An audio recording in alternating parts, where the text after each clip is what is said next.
doesn't want to talk, huh? All right, let's convince him to calm down a little.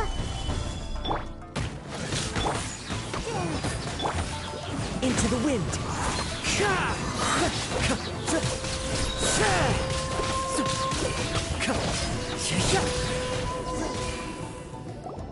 Huh?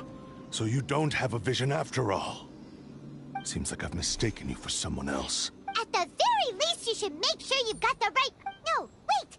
Even when you've got the right person, you shouldn't go attacking them out of the blue. It's dangerous. Have you ever met someone by the name of Kaedahara Kazuha? He carries a sword just like you. I've also heard that he possesses an animo vision. That's none of your business. Never mind. You don't look like you know anything anyway. I'm wasting my time. What the heck is this guy's problem?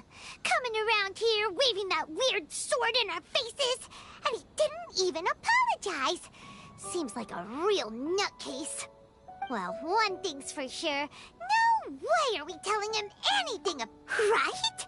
Paimon has a feeling, though, that even if this guy gets to challenge Kazuha to a duel, he won't be able to beat him. Anyway, just to be on the safe side, we should go fight Kazuha right away and tell him to watch his back.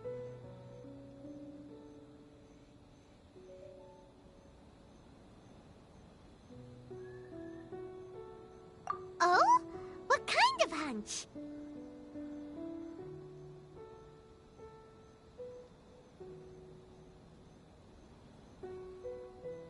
A special connection? You mean beyond already knowing each other?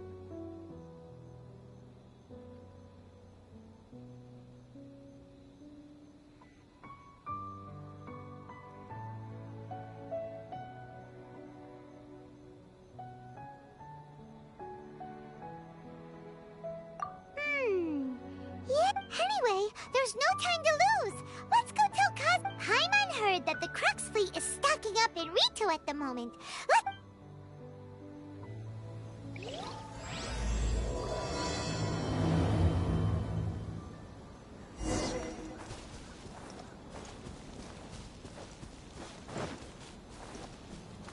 Time to go.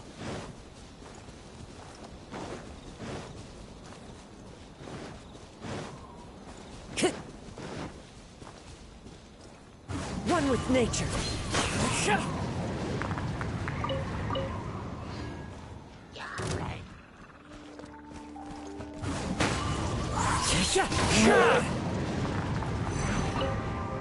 That hurt.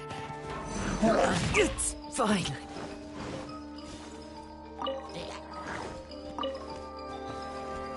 The wind knows me.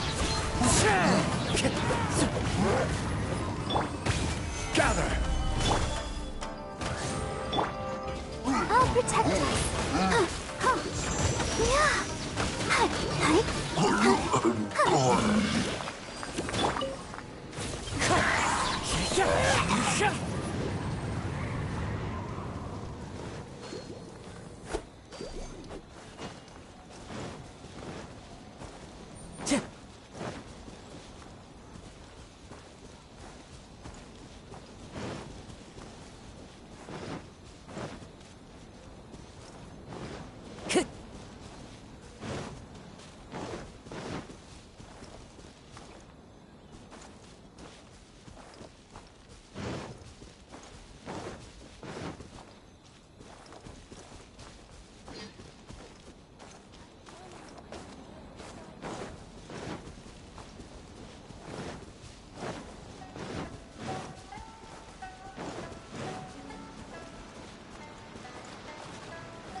Follow the wind.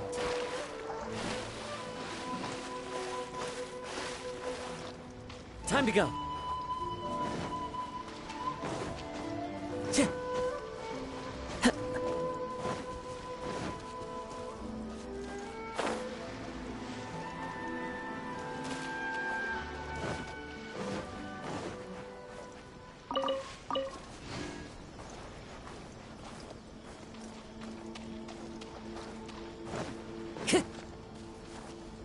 Time to go.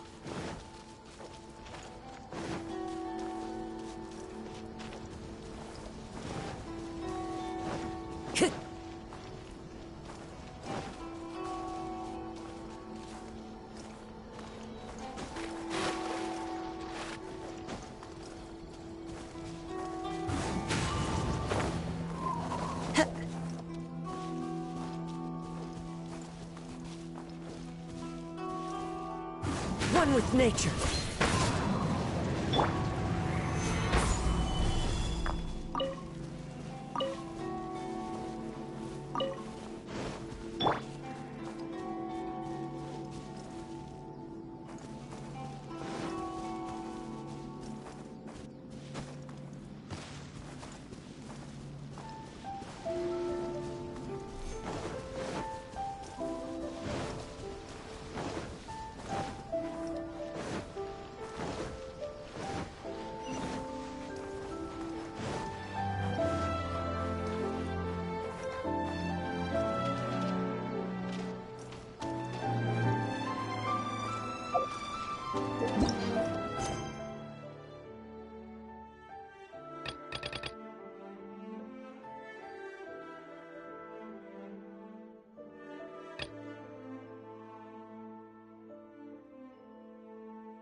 Fingers crossed he comes traveling with me.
Show some proof of identification.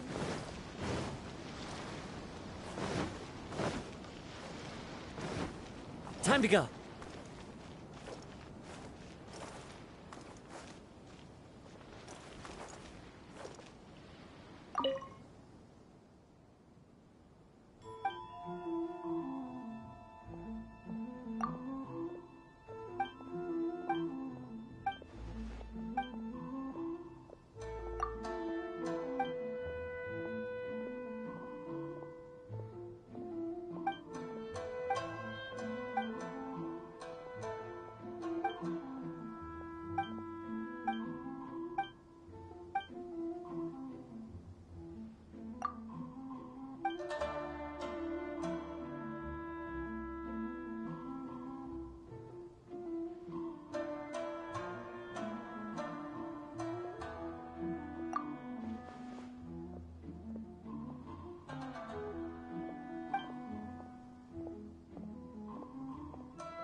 I'm gonna make a decision. For her sake.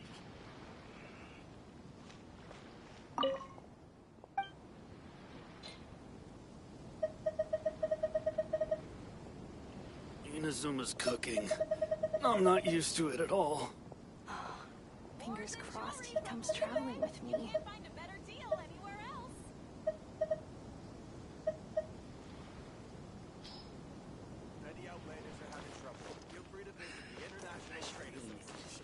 So many new customers. Maybe I should...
Wherever in this world I roam, I carry memories of my home. This blade, it is the last link I have to the land of my birth. Time to go.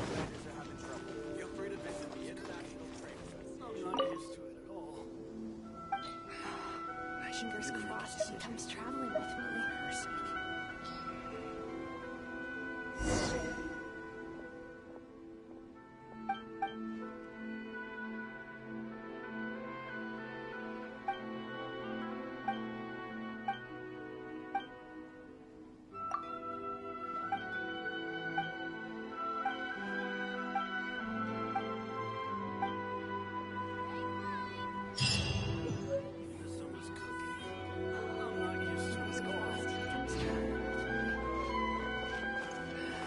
I should really make a decision.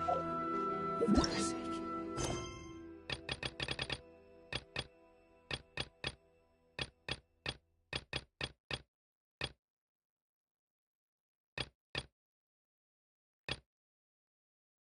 Now 10% off. Inazuma's cooking. I'm not used to it at all.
The wind knows me.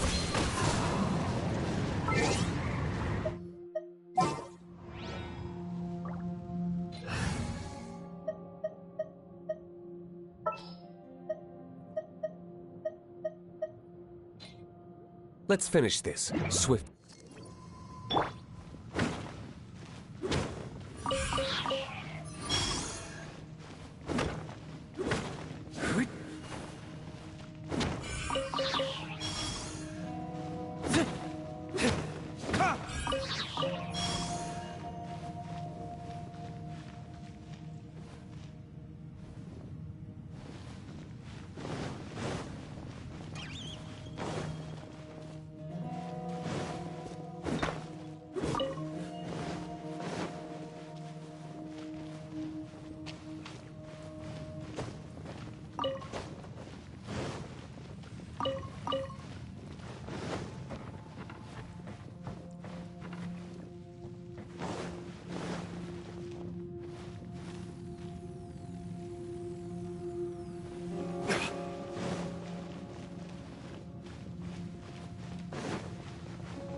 am the man! In the name of the princess.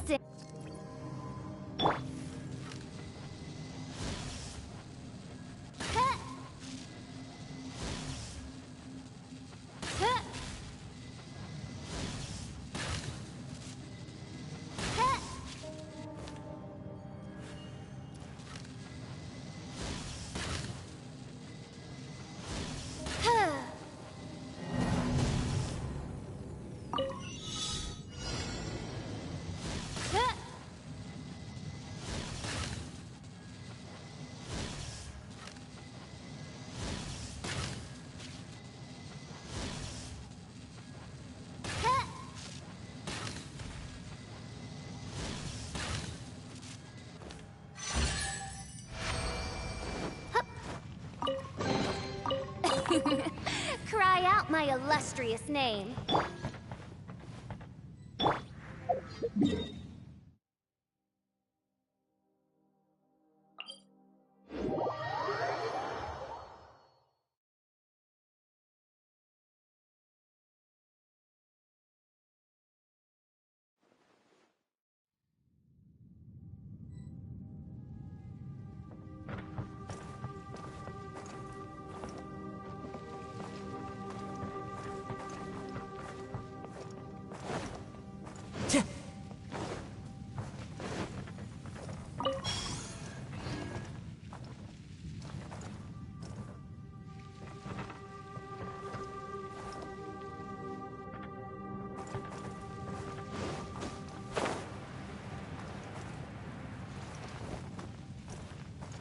Strider.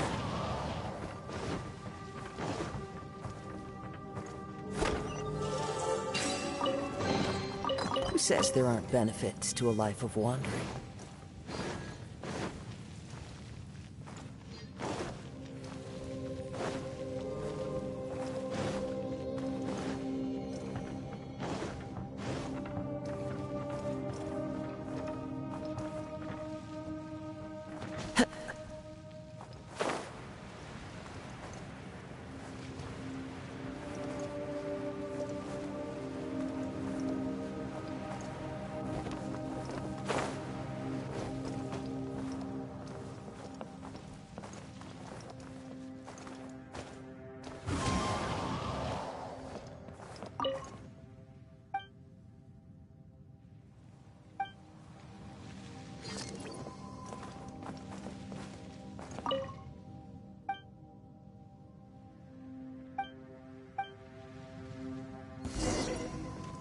There's no end to this.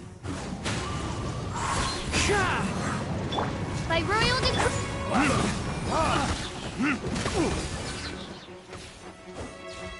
Time for retribution!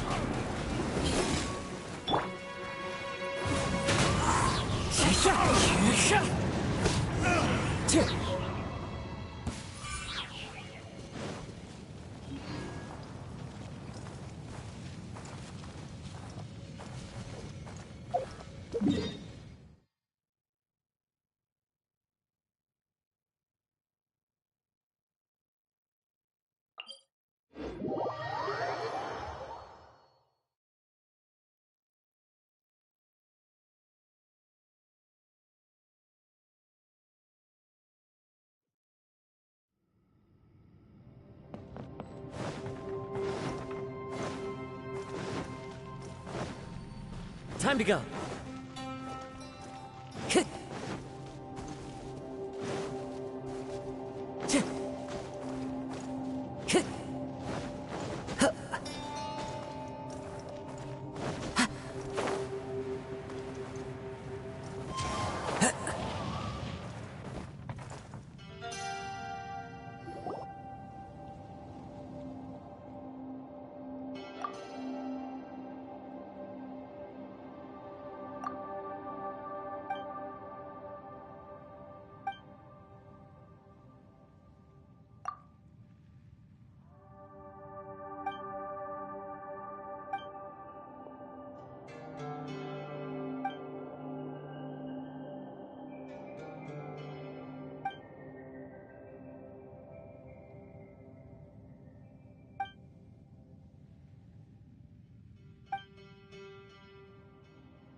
Fateful offering.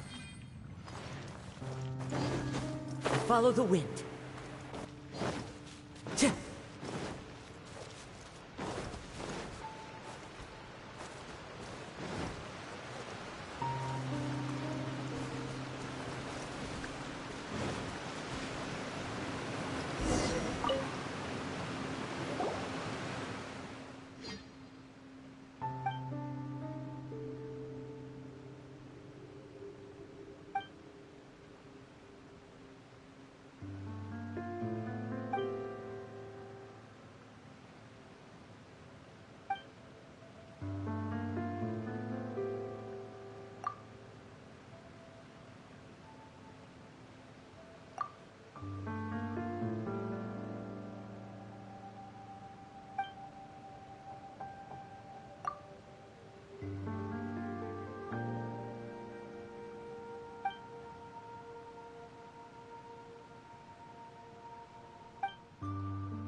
Time to go.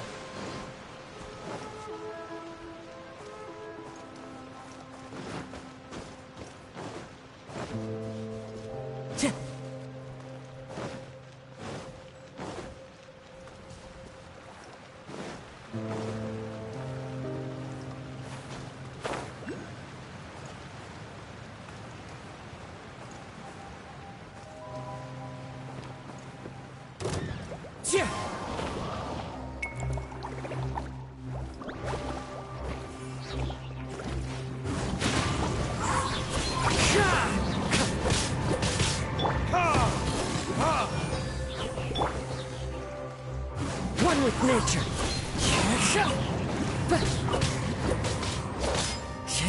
Oz, reveal thyself!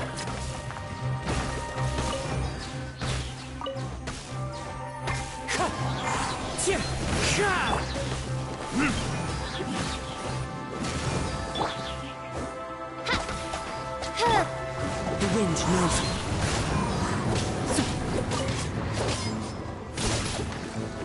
Let's dance. Into the wind.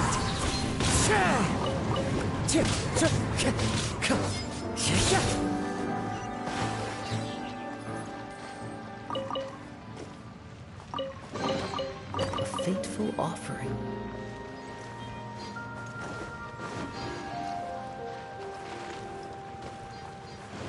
Time to go.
The wind knows me. As you wish, main Fräulein. No rest for the wicked.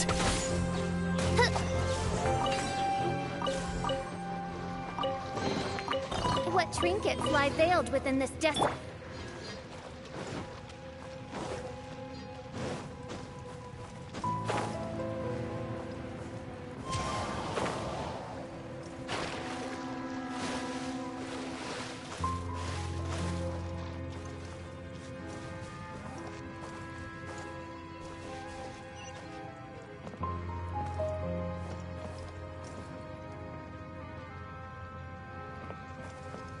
One with nature.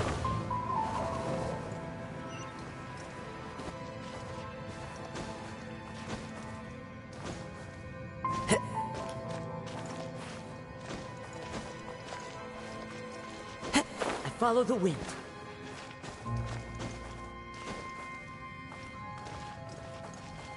The wind knows me.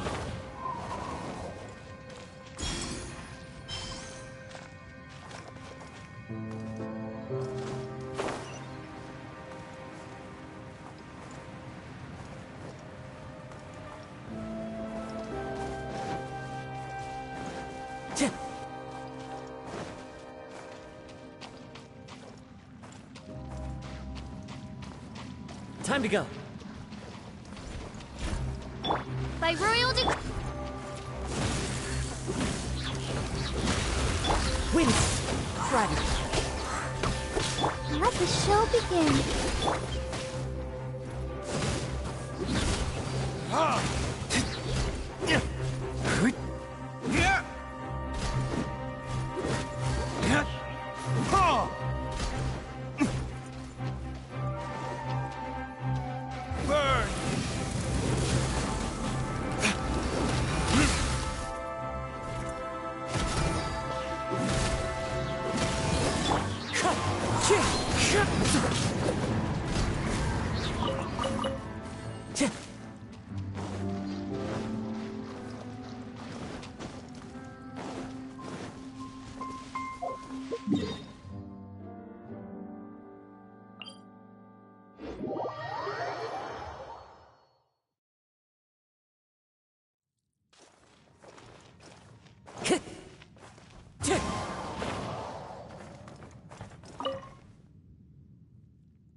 Time to go.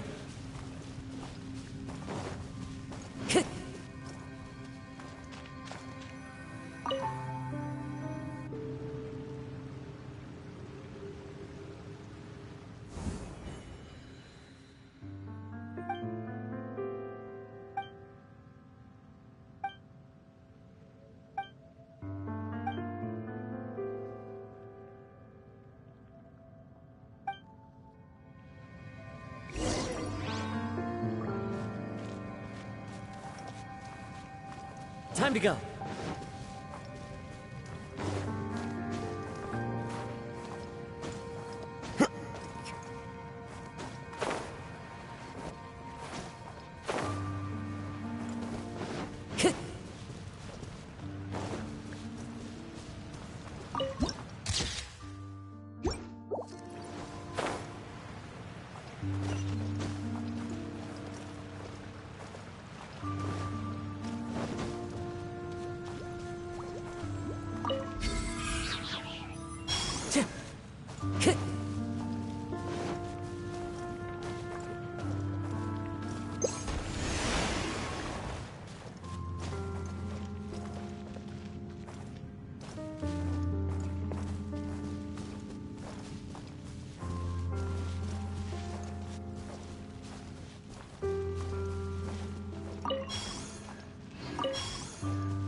One with nature.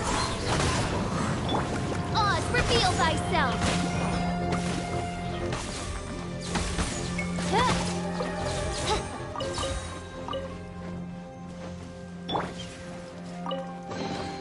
A fateful offering.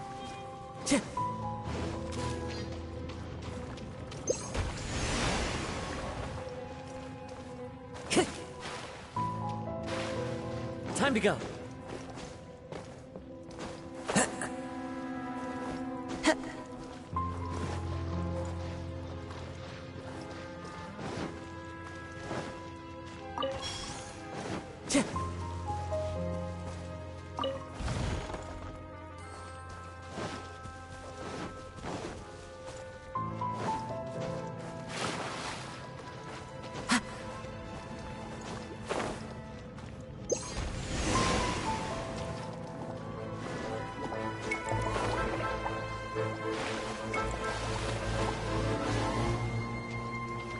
The wind knows me.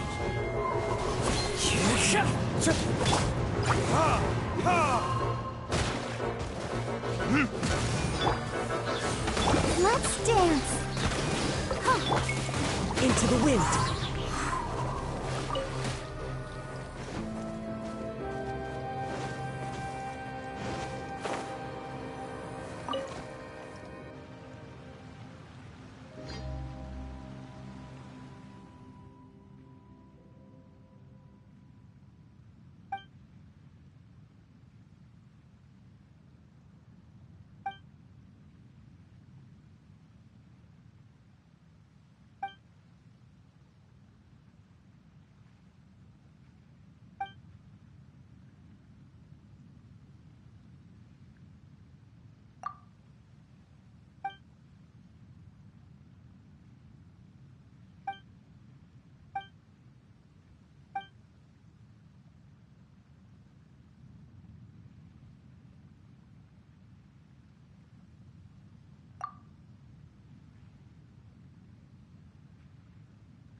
Time to go.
Time to go.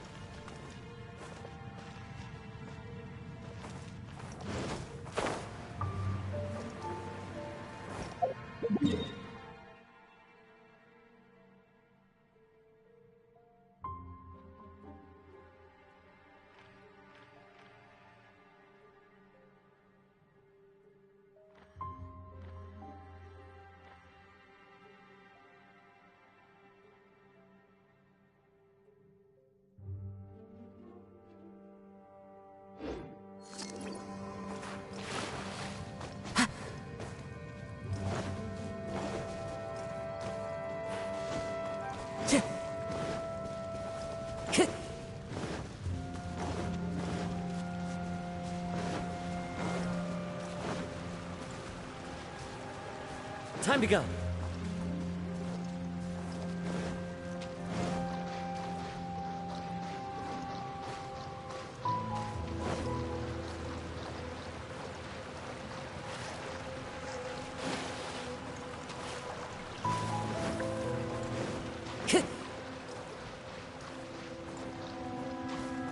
Time to go.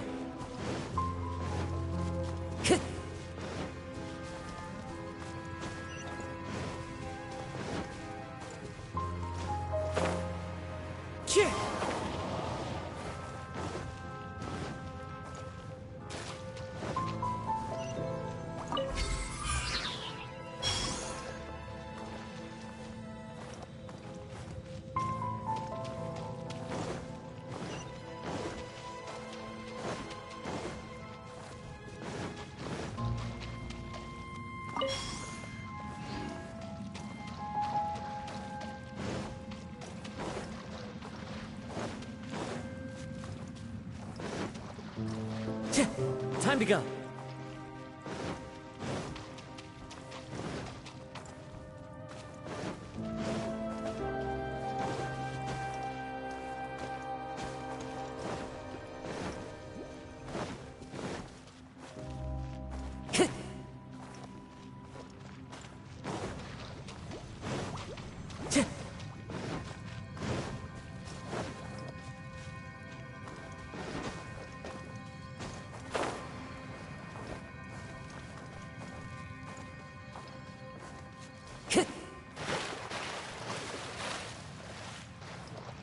Time to go.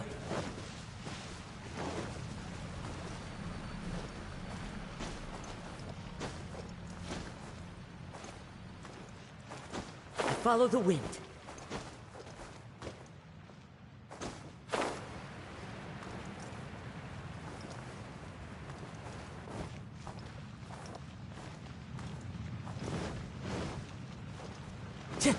Time to go. Time to go.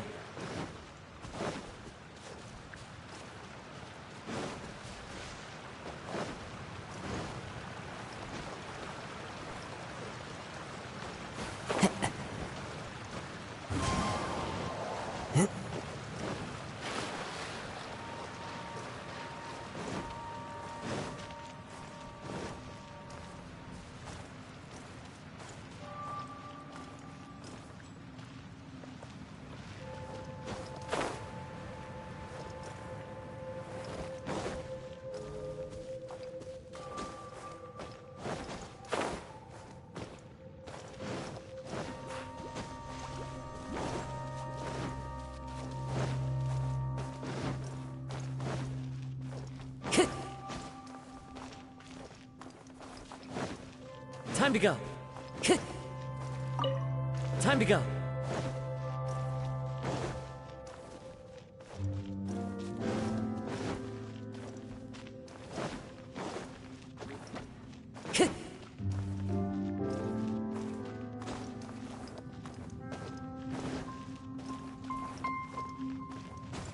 Follow the wind.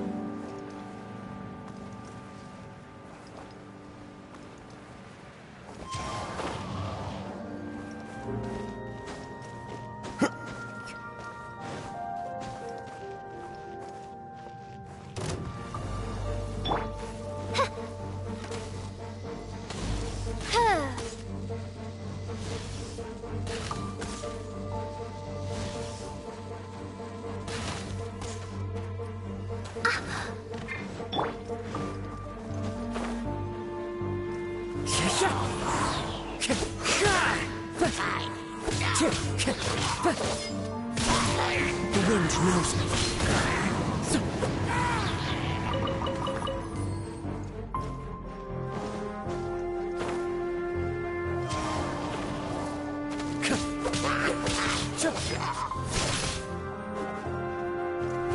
One with nature.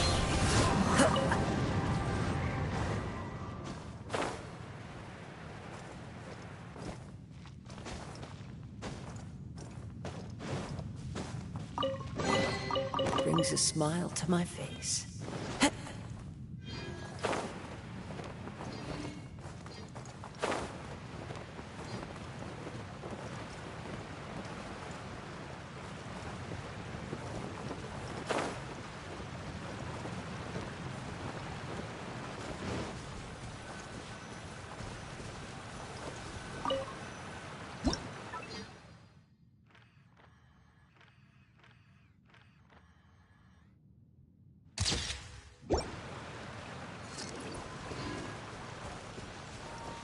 Time to go.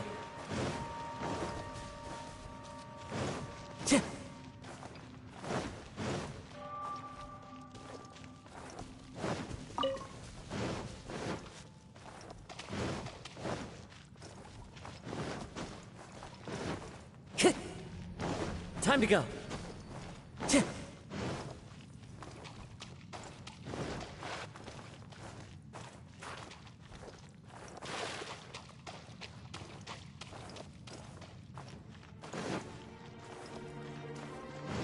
Time to go.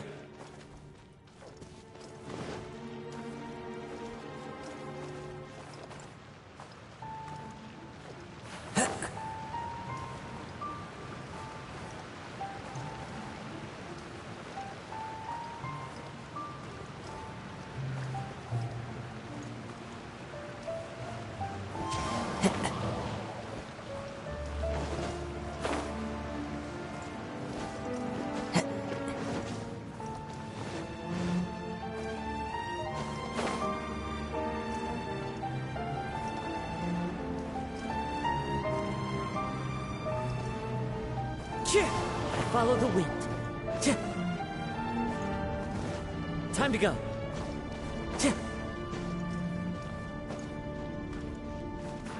Time to go.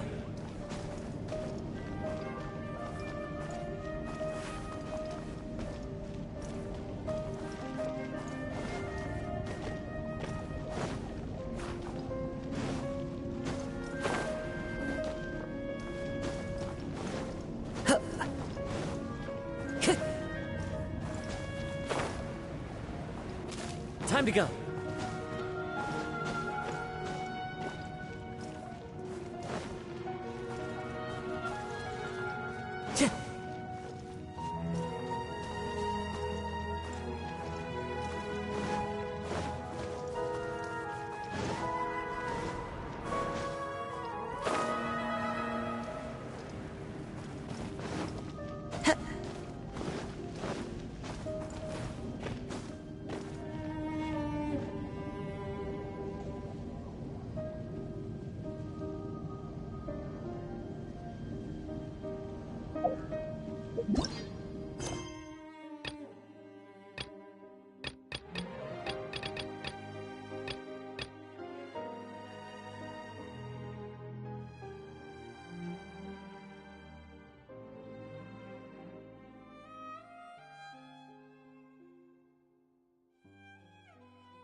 Time to go.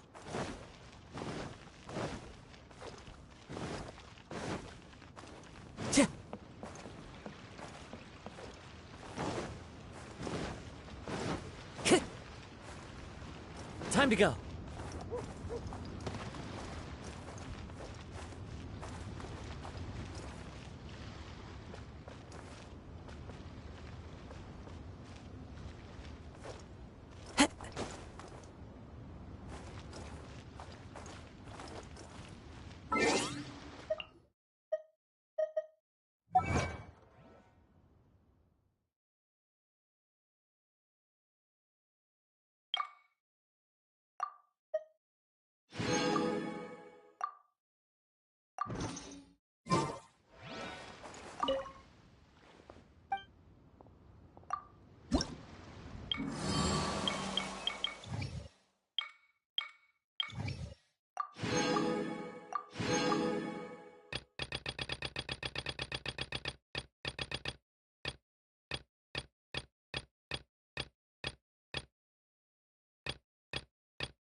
Time to go.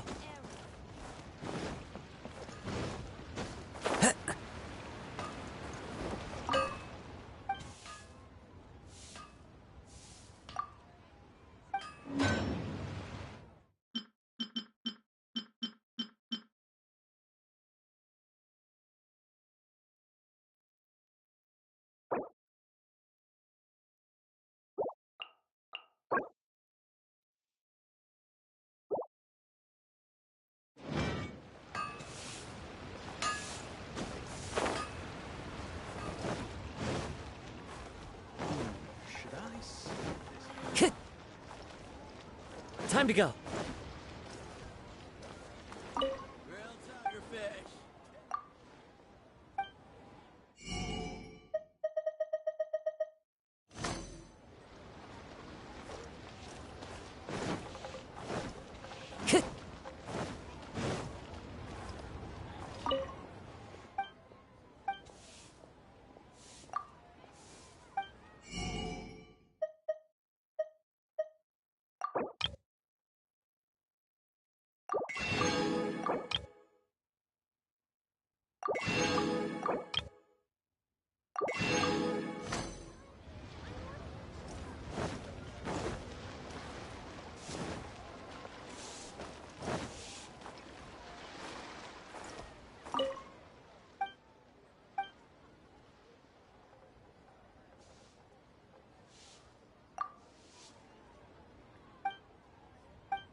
Jewelry's out of stock, but we have some new items in.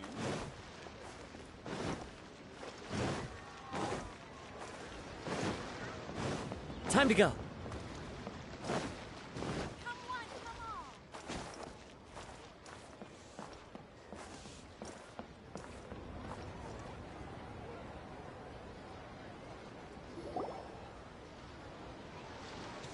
Uncle Tien, we're here to chat with you. Oh? What a lovely surprise. Welcome. Oishi, why don't you go downstairs and get the shopkeeper to make us a fresh pot of tea?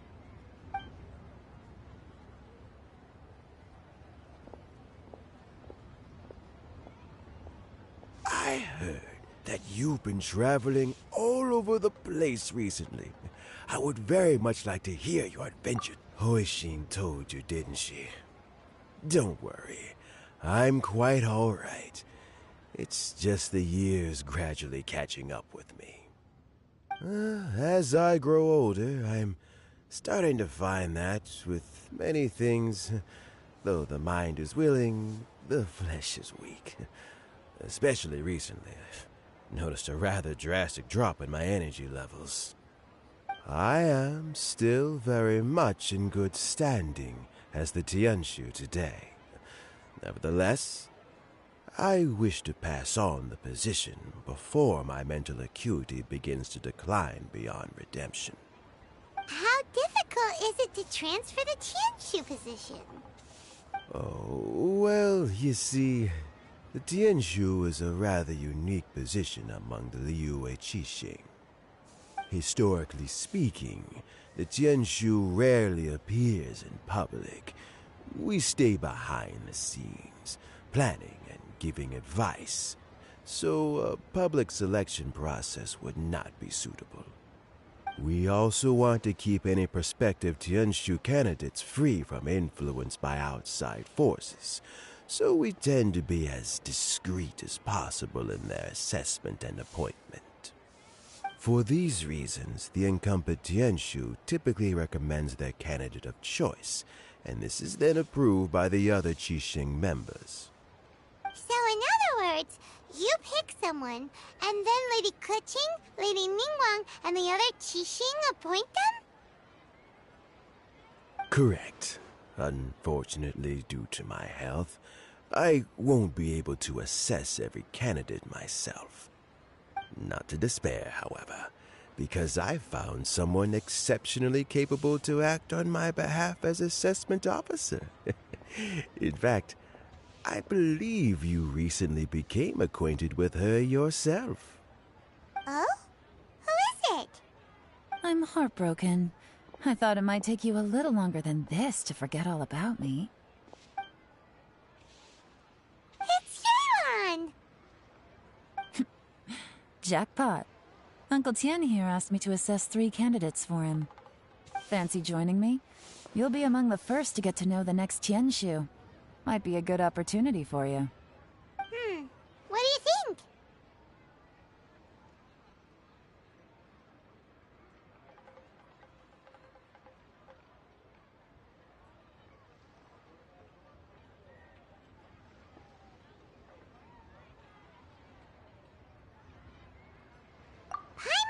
so too.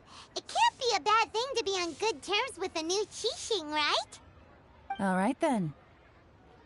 Though, I gotta say, Uncle Tian, you say you're into behind-the-scenes planning? My work's of the covert variety, too. Don't you think I might make a good Tianshu? Huh?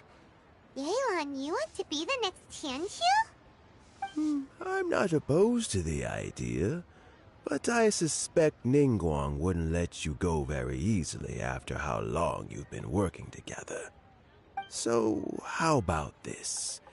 If your investigation reveals that none of the other candidates are qualified for the position, I'll recommend you for the job. Deal.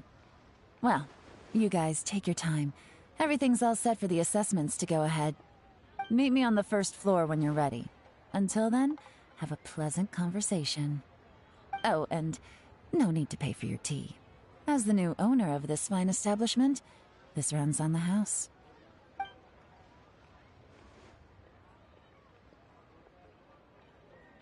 You're all set? Uncle Tian seems really worn down. It's like all his energy's gone. Yeah, it may sound harsh, but Uncle Tian is past his prime. He's not cut out for this anymore. So he's recommended 3 candidates. Their names are Qinwei, Mingbo, and Zhi. Qinwei is a wealthy entrepreneur. Mingbo works at the Liyue Ministry of Civil Affairs, and Zhi is focused on study and travel. Try to keep all that in mind. Of course, it doesn't really matter if you forget, since we'll be assessing them at Yuehai Pavilion in a short while. Qianwei, Mingbo, Zhi. Paimon should be able to remember their names, but what does the assessment involve exactly? Let's leave that until we get to Yuehai Pavilion. All right. Heads in the game, people. The stakes don't get much higher than a change in the Qixing. We can't afford to miss anything, no matter how small. Got it. We'll keep our eyes wide open. Just checking if this is on.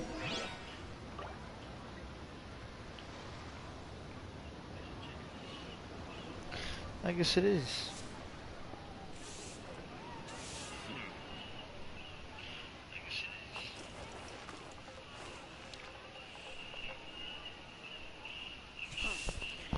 Go ahead and turn it off though, just because I got a fan in the background. I will be in chat in case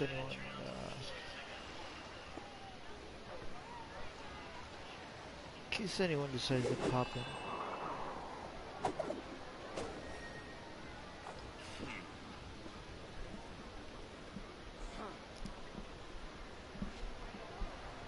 Let's see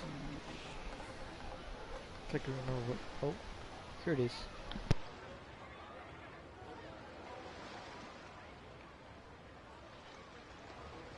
There are leaves around, and I know just the tune to accompany them, if you wish to hear it.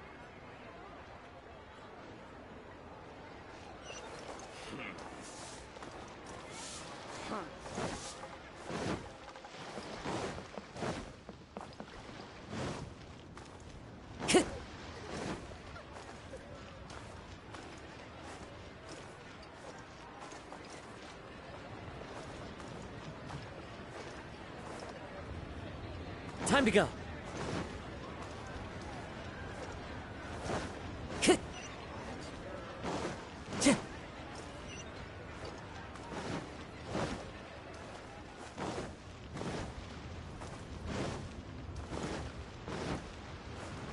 Time to go.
Time to go.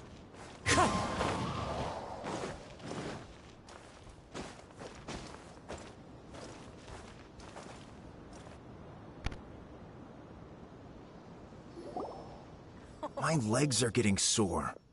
What is wrong with this assessment officer? This is a huge occasion and I don't even get a chair. I've dealt with all kinds of people in my time, but never have I been made to stand while I'm waiting for an appointment. Oh, I think it's fine. That's called being complacent. If you're happy to just accept the way things are, you'll never be able to change anything in the future. Oh, come on. That's just... Now you're just... being unreasonable. All right, you two. Let's not get into a big argument over this. It's not worth it. Qianwei, that was a bit uncalled for.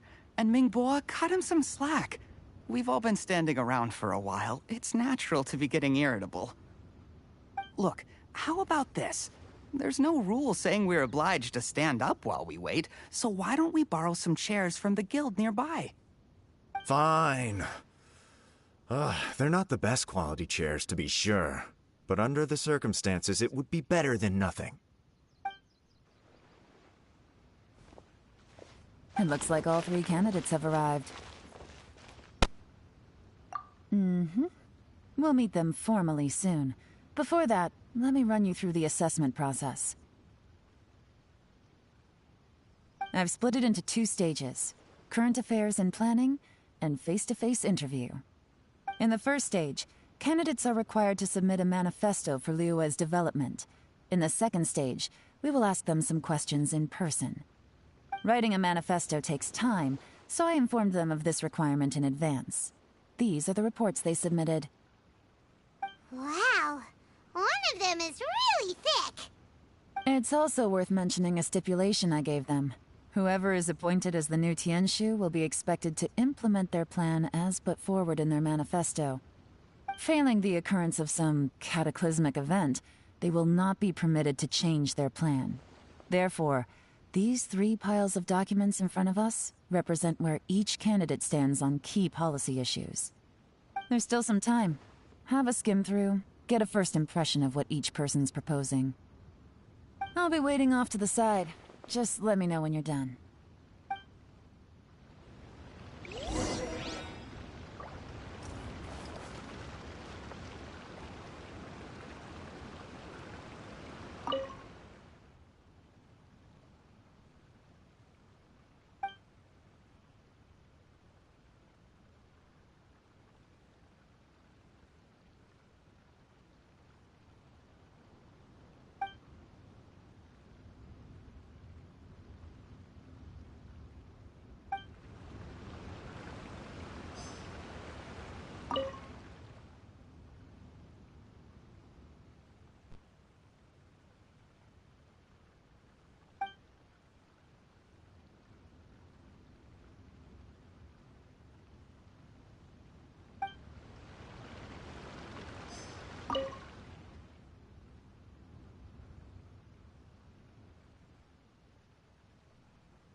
Finished, huh?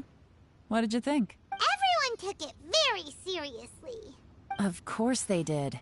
They have the chance to be picked as the new Tianshu, so you can bet they're putting their best foot forward. And keep in mind, whoever gets in has to execute their plan as written. Nobody wants to have any regrets. That's for me to know and you to find out. We can talk more after the interviews. We'll see the candidates now. Let's do one at a time. Start with Qianwei. Yes, ma'am.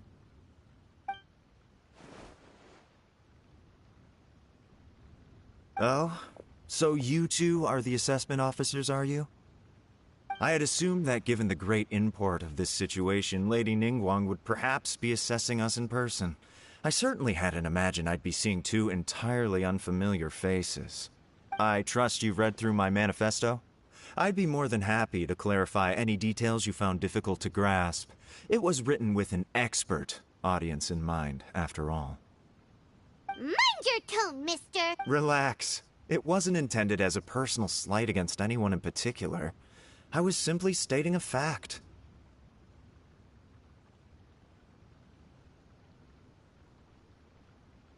Cloud Retainer? You know this Adeptus? Oh, yes, I remember now. You must be the traveler that people are constantly talking about. With your sterling reputation, you must have a respectable level of erudition. Perhaps you will be able to understand the concepts I have put forward. Although I shouldn't get my hopes up. Oh, is it my turn? Yes. Please introduce yourself. I'm, Mingbo. I work in the Ministry of Civil Affairs. I've worked there for, 9 years, 5 months, and 3 days. In that time, I've handled, 2,347 cases. I have 12 active cases at the moment. They should be concluded in, 16 days? My current work is related to urban planning, and I'm also responsible for, auditing the accounts. To be more precise, there are 3 parts to the accounts, namely... Is it just Paimon, or is he not very good at public speaking? You know what? Let's leave the self-introduction there and move on to some questions. Oh, okay. Sorry.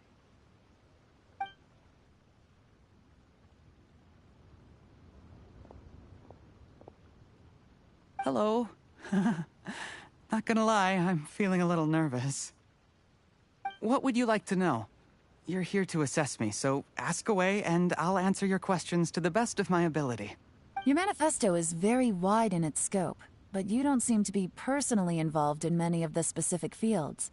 How can you be sure that you have the ability to put your plan into action? Very fair question. I completely understand where you're coming from, but I'm confident in my plan.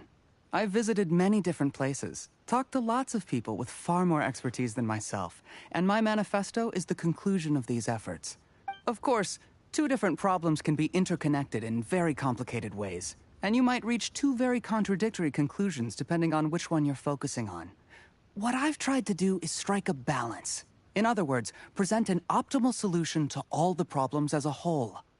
How do you plan to determine whether you are right or wrong about your proposed solution being the optimal one? A great question. Well, I'd start by having my colleagues and the secretaries of the Yuehai Pavilion evaluate any proposals before implementation. Post-implementation, it would all come down to the results. If it turned out that my judgment was to blame for poor results, I would take responsibility. Nice answer. All right, next question. He seems like a great guy. Everything he said was thoughtful and logical, and he was just a pleasure to listen to. Here's my take on what we just learned. As you saw, Qianwei is highly knowledgeable. He proposes many excellent ideas in his manifesto which effectively target the big issues. But he is very proud and incredibly stubborn. He doesn't care much about other people's feelings. Mingbo's plan is more thorough and more measured. You can tell he's meticulous in his work, very detail-oriented. But he and Qianwei are otherwise polar opposites. Mingbo is not very articulate and comes across as very timid in conversation. Perfect summary! Paimon couldn't agree more! You're good. Last but not least, Jur-E. His manifesto is full of pertinent details, his methodology is sound, and his proposals cover a broad range of fields, which is quite a rare feat.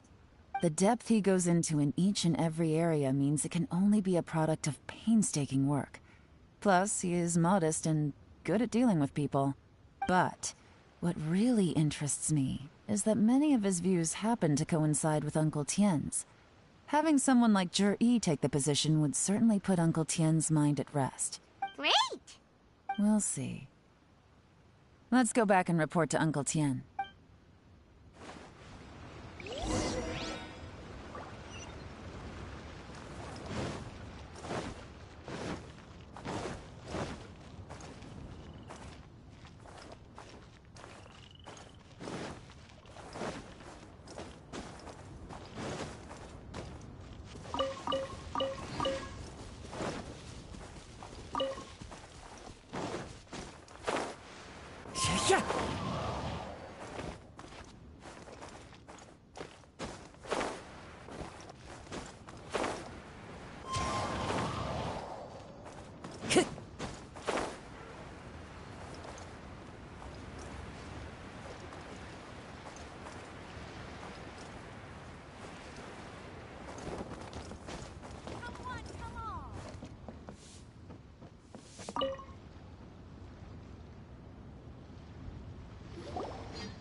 I see.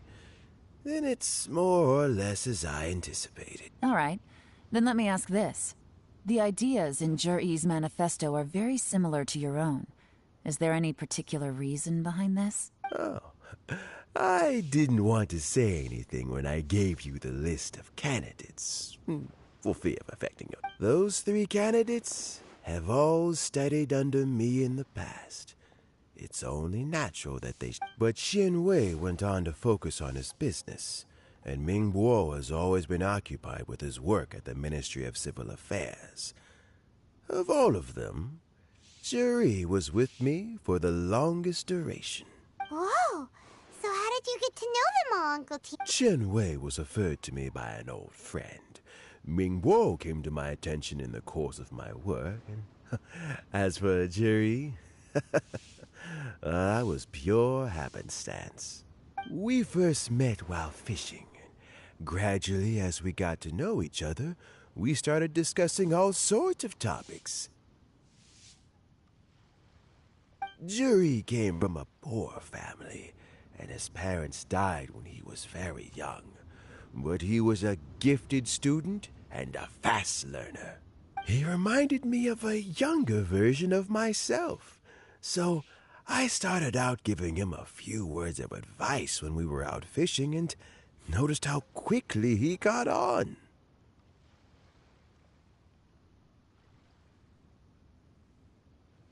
Quite.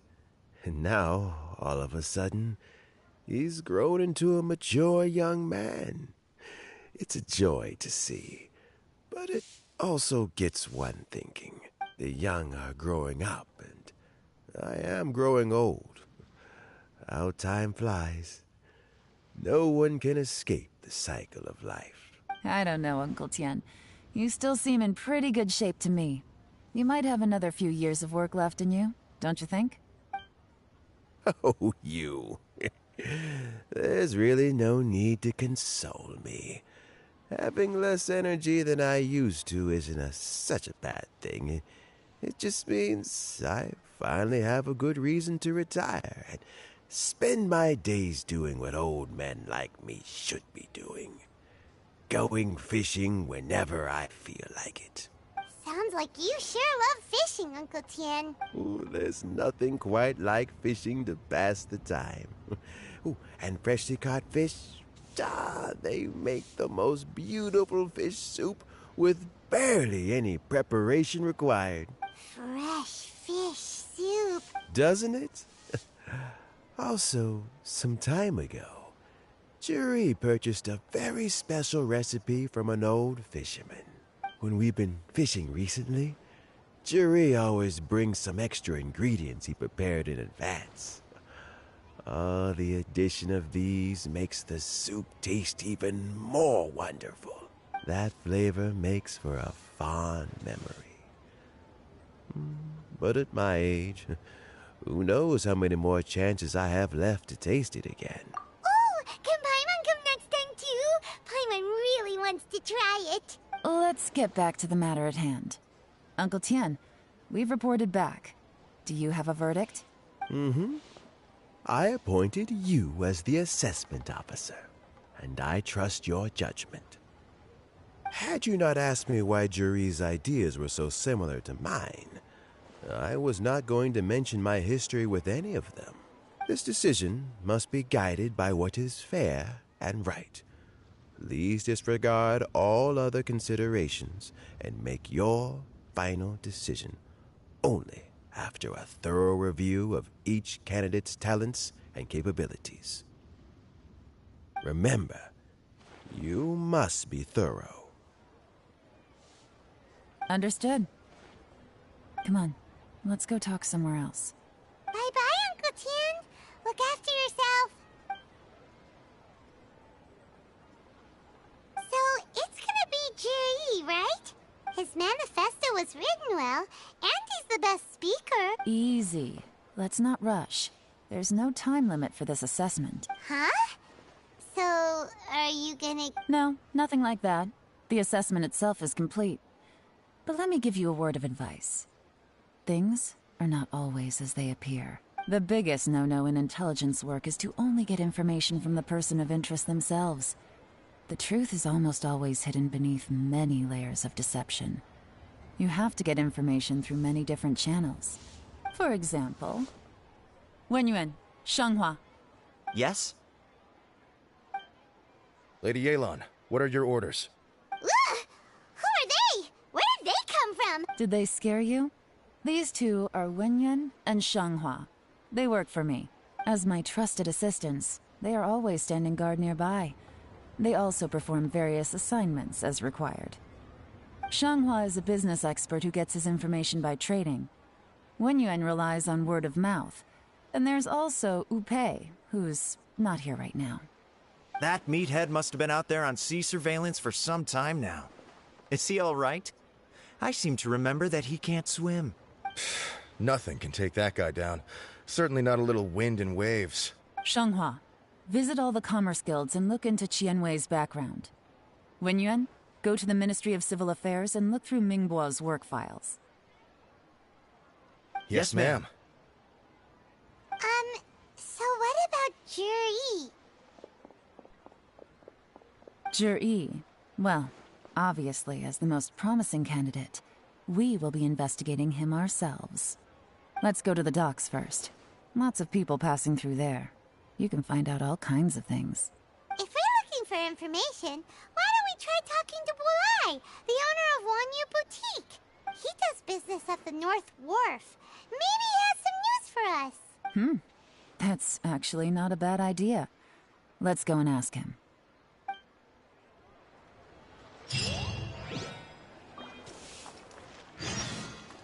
Time to go. Time to go. Huh?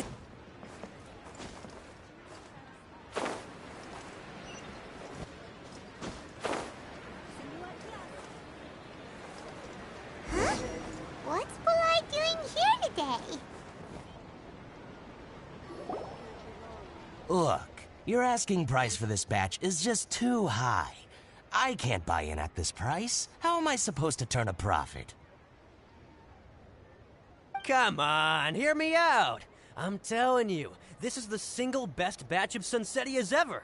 You won't find anyone who disputes that. I accidentally dropped one into a well, and even the water turned sweet. Even so... All right. I'll let you in on a little secret. The boss of Second Life also wants to buy from me, but I haven't responded yet. If you won't take him, I'll just have to partner with them instead. And neither of us wants that. Okay, well, when you put it that way, I'll accept your asking price. I'll take all your stock. Don't sell a single one to Second Life.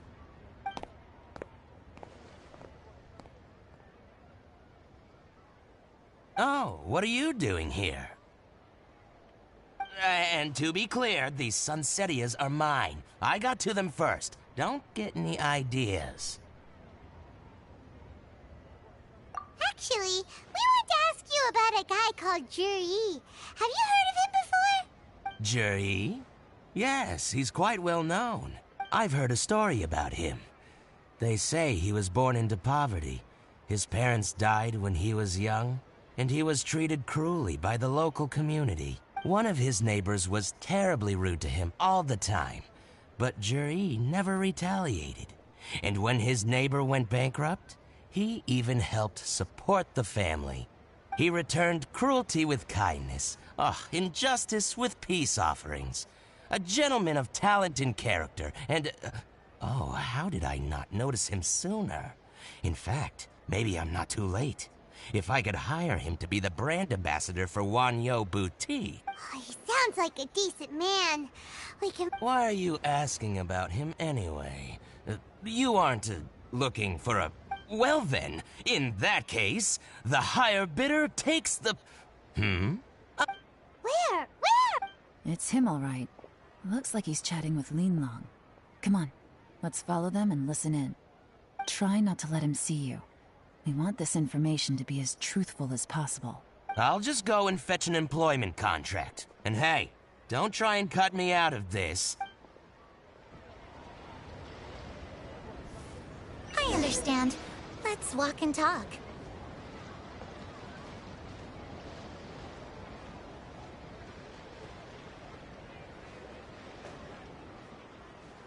So, you're looking to buy a wineware set?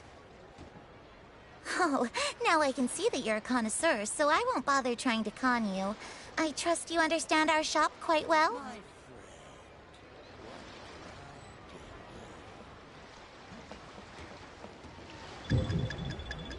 What's the hurry? Don't get too close, or he'll see you.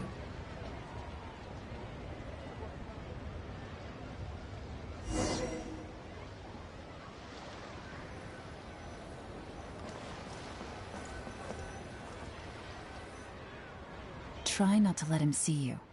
We want this information to be as truthful as possible. I understand. Let's walk and talk.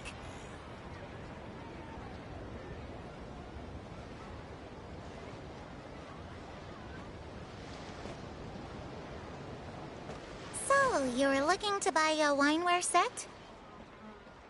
Oh, now I can see that you're a connoisseur, so I won't bother trying to con you. I trust you understand our shop quite well?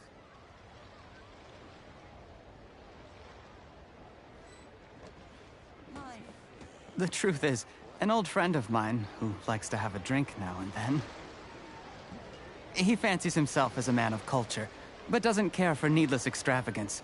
So I thought I might buy him a set of high-quality fakes. How very thoughtful of you. Leave it to me, then. Come and collect it at Shigu Antiques whenever is convenient.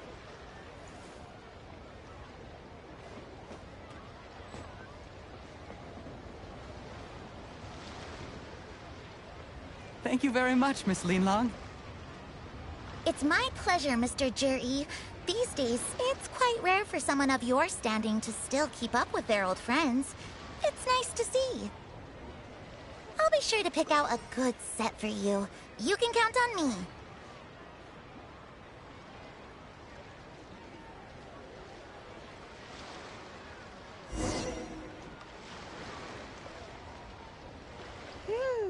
Juri seems to get along really well with everyone. Are you satisfied now, Yuan? Seems like everyone thinks Juri's a great guy.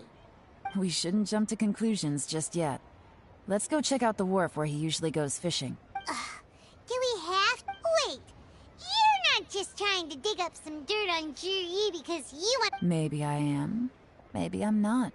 But hey, if I do become Tianshu, I'll look out for you guys. You'll be able to try all the finest food for free. How does that sound? We will? Well, come on! Off...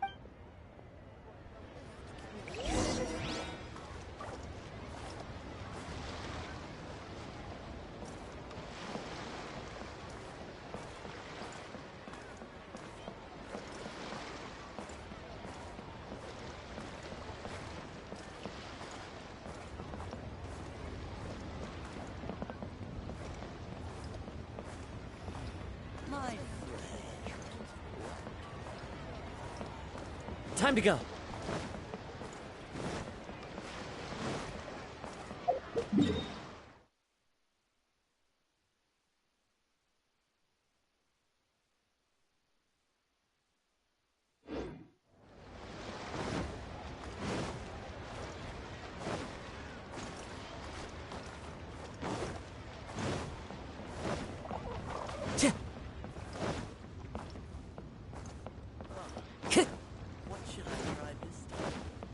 Time to go.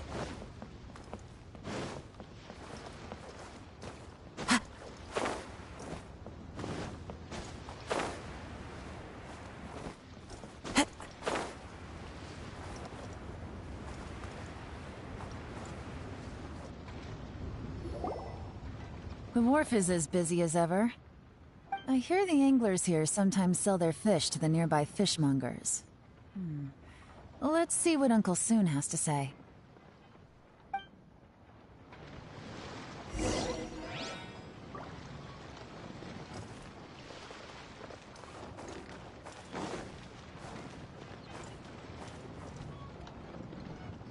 Welcome. What would you like to buy today? sorry to interrupt. We're actually members of the, Liyue Anglers Association, and we just wanted to ask a few questions about someone. We've heard about this young man called Zhi, who's supposed to be a fantastic fisherman. Just wondering if you happen to have heard of him? Whoa! Yeon made up a whole fake identity. Ah, yes, Jury. He's been making quite a name for himself recently. I've got some friends who travel all over the place, and they tell me everywhere they go they meet someone who's heard of him. Apparently, he had a rather tough time growing up. Had to work several jobs alongside his studies to make ends meet. How does that saying go? What doesn't kill you makes you stronger. Well, if there's anything to that logic, he's sure to be phenomenally successful one day. Yeah, we think so too. But I'm afraid your Anglers Association might be in for a disappointment. Oh? Why's that? He's good at a lot of things, but fishing isn't one of them. He fishes at the wharf and sells what he catches to me on occasion. His catches are always mediocre. Not terrible, but equally nothing to write home about. If you're looking to recruit some new members, though, I do know a few top anglers I could put you in touch with. That sounds fantastic. I've got a couple of other things to attend to right now, though, so why don't I come back some other time and we can chat over a drink? Sure thing. See you. Everywhere they go, they meet someone who's heard of him. Come on, let's keep asking around.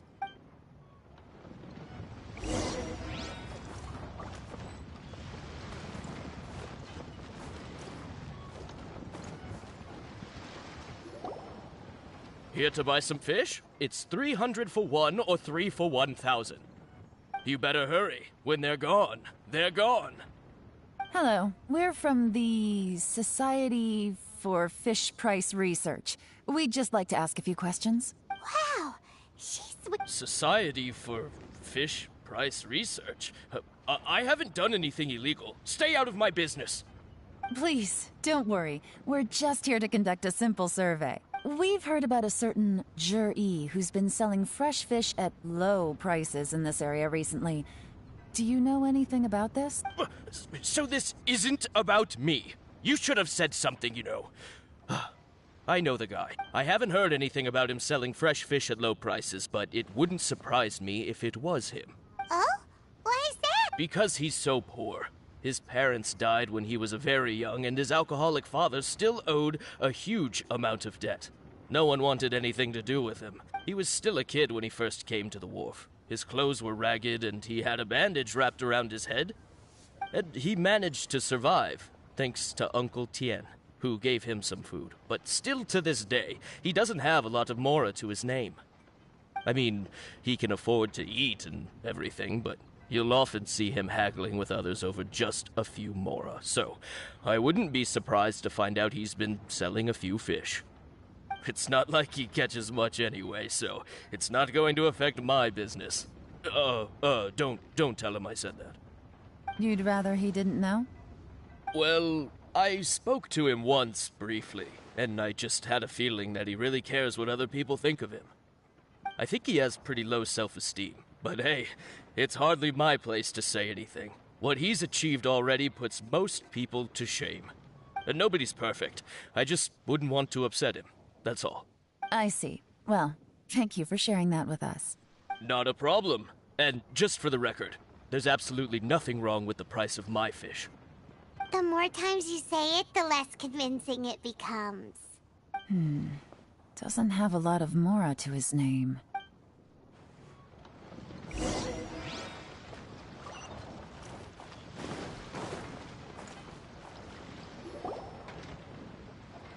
Hey, it's you guys!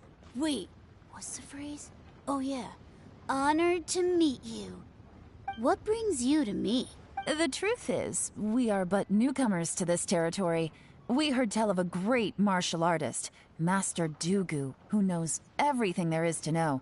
Hence, we sought you out to ask for your guidance. Really? People said I know everything there is to know? But of course.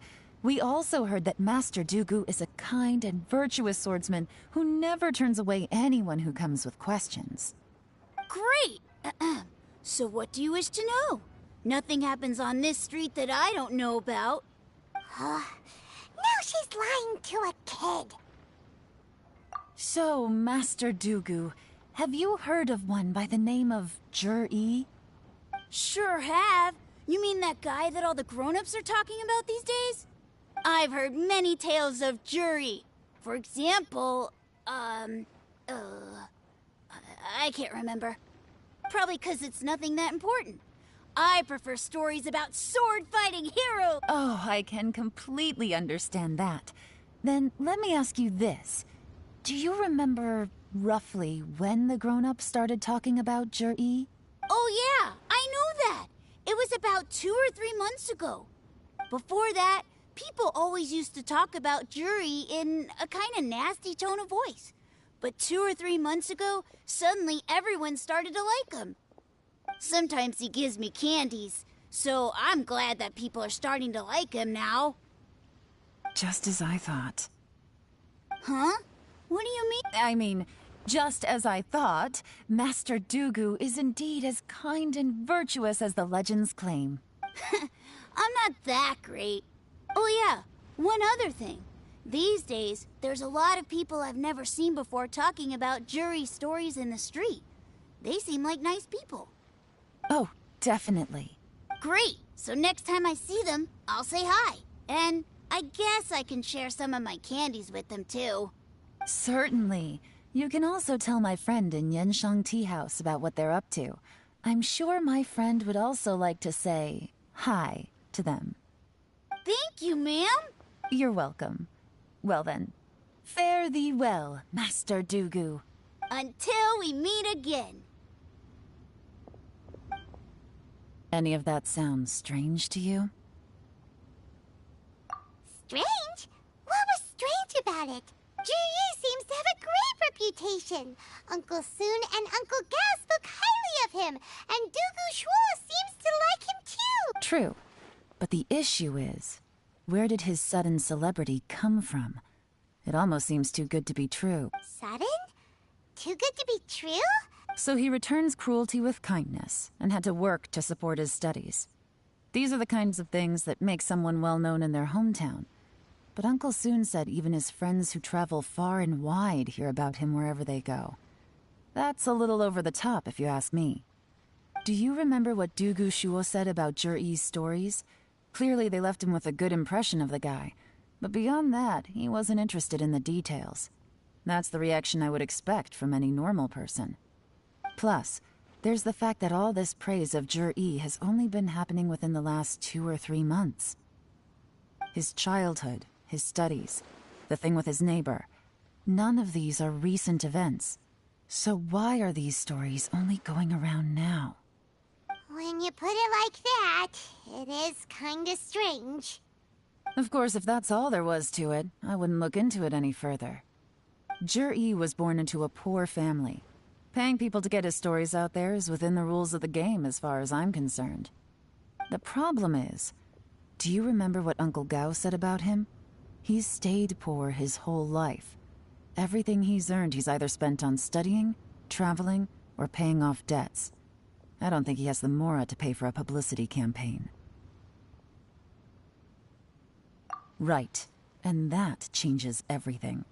It can mean a powerful faction is trying to gain influence over the Liu at Xixing. That's the worst-case scenario. But all too often, the most pessimistic speculation turns out to be closest to the truth. Someone's trying to gain influence over the Qixing? That sounds serious. What should we do? Even if we asked Juri about it, surely there's no way he'd admit it. First, we need to find out who's supporting him. Don't worry, I've got a plan. Remember the current affairs and planning stage of the assessment? Since the successful candidate is duty-bound to implement their plan after taking office, their manifesto tells us their stance on key issues. Whoever is secretly helping Jur-E must be seeking to benefit from his actions after his appointment. So, we should be able to find some hints in Jur-E's manifesto on who we're dealing with. Come on, let's get back to Yenshang Tea House.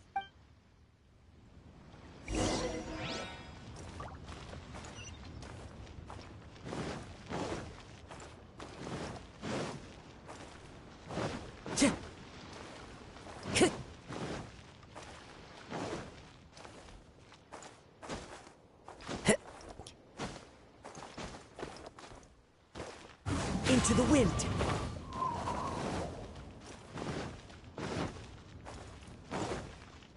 Oh there. Come and see these. Time to go.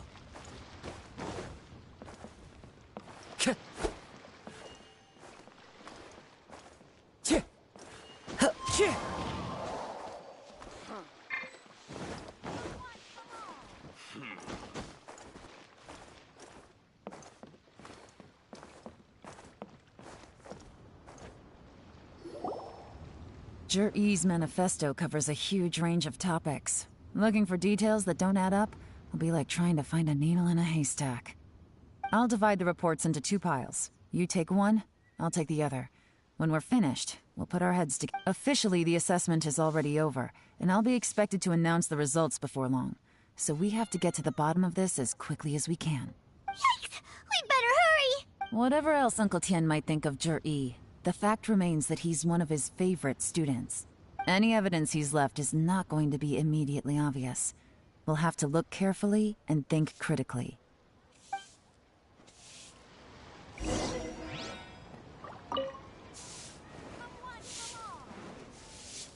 Even though Yelan took half, this is still a lot to get through. Well, we gotta start somewhere.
Oh, this reading is giving Paimon a headache.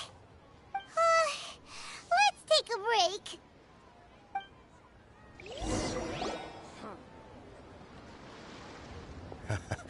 break. Looks like I'm the first one back, as usual.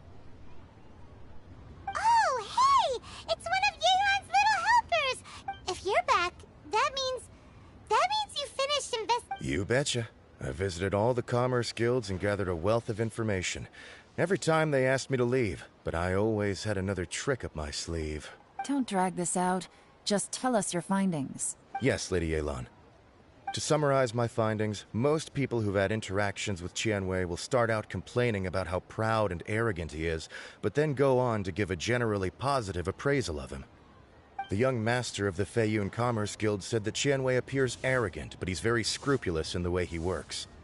Once he signs a contract with somebody, he treats them fairly regardless of their background. Who'd have thought? Is it possible that his reputation is fake? Is there any way you can check the accounts of the businesses under his name? In theory, that should be very difficult. But here's the thing. I asked around and found out that almost all of Qianwei's accounts are open to the public. Where he buys from and sells to should be confidential business information, but he doesn't seem interested in protecting it at all. Qianwei often sees business opportunities that others don't, but once he's made enough mora off of it, it's like he gets sick of it and releases all of his trade secrets. It's like he wants people to know that they still can't beat him, even if he shares all of his secrets. The fact that someone like that can still make mora is pretty infuriating when you think about it. What a strange guy. It's like he's not doing business to make mora, but instead... to validate his theories. No wonder his manifesto contains so many insights. It's all the result of his first-hand experimentation. I'm back! Huh? How come you're here? Why do you think?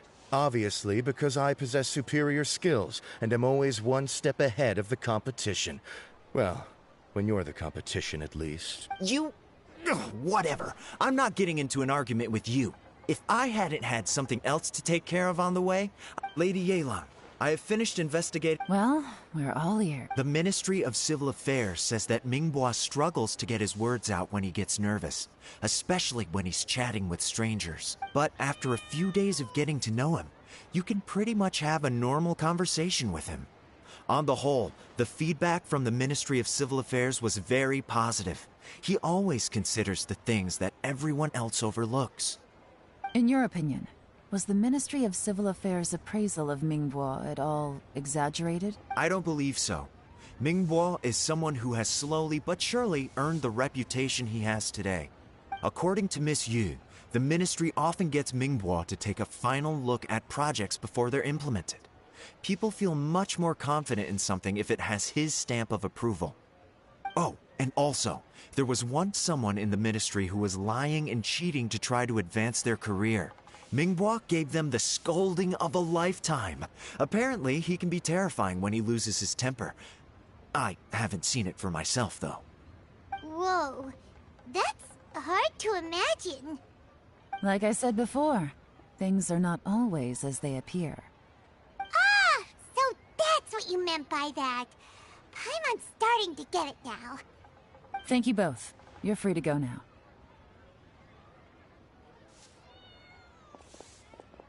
So, have you finished reading the manifesto? We still have a bit left.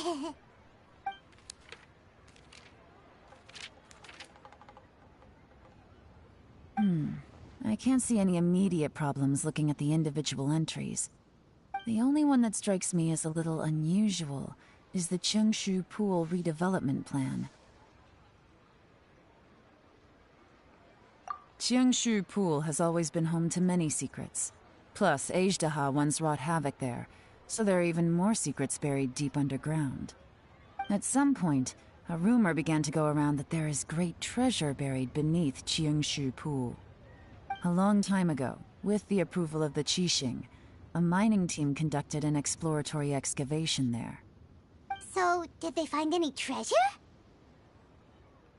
None. The ruin was completely impenetrable. The only way they could have gotten through the solid rock would have been by blowing it open with a special kind of explosive. The technology wasn't mature enough at that time, so the excavation project was shut down and the treasure became a mere legend. Zhi-Yi's manifesto focuses on solving problems, and this treasure hunt seems extremely risky. It seems out of step with the rest of his plans. Still, this one fact alone doesn't tell us much. Everyone wants to get their hands on this treasure. The treasure hoarders, the Fatui, even local Liyue factions. Did you find anything? Excavation? Project? Treasure? Did we read anything similar in our... Oh yeah! Zhi-Yi said the Blackcliff Forge workers should get right of first refusal if any suitable projects come up. Did he now? Well, that makes everything much clearer. So Zhi-Yi wants the Blackcliff Forge to excavate the treasure of Cheungshu Pool. Does that mean the Blackcliff Forge is Zhi-Yi's secret supporter? No, not likely. I've looked into the Blackcliff Forge before. They aren't involved with any... They do possess some specialized explosives, but it would seem more trouble than it's worth to put so many resources into a risky project like... Still, since the clues are pointing toward the Blackcliff Forge, we should see where they lead.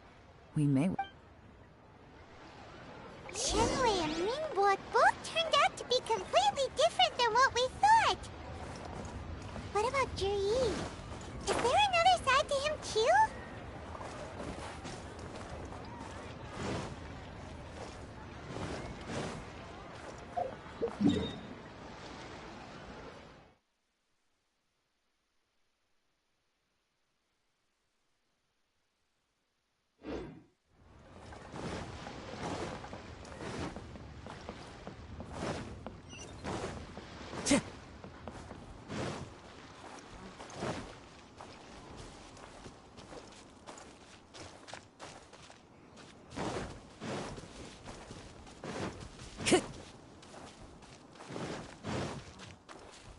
Time to go.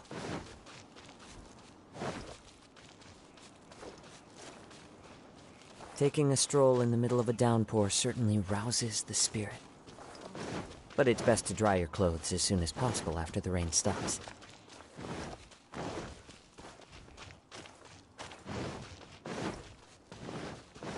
This is the Black Cliff Forge. Let's look around for clues.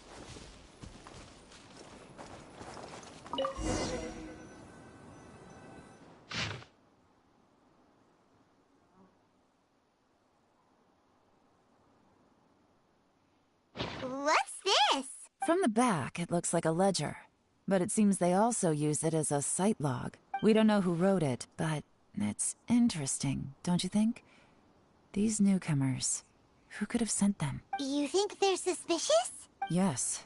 Look, it says right there, one of them's already been promoted to team leader.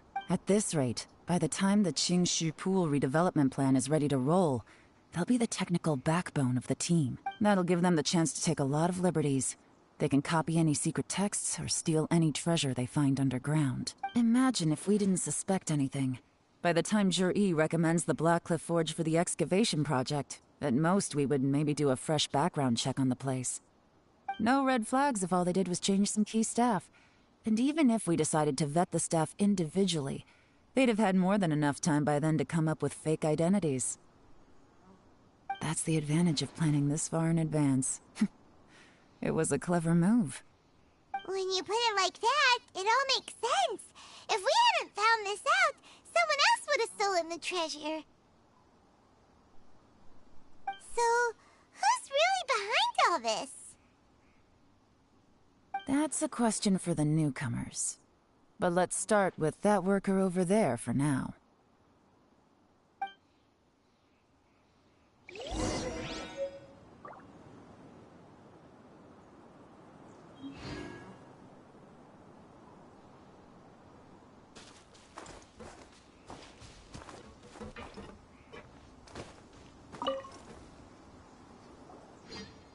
Excuse us.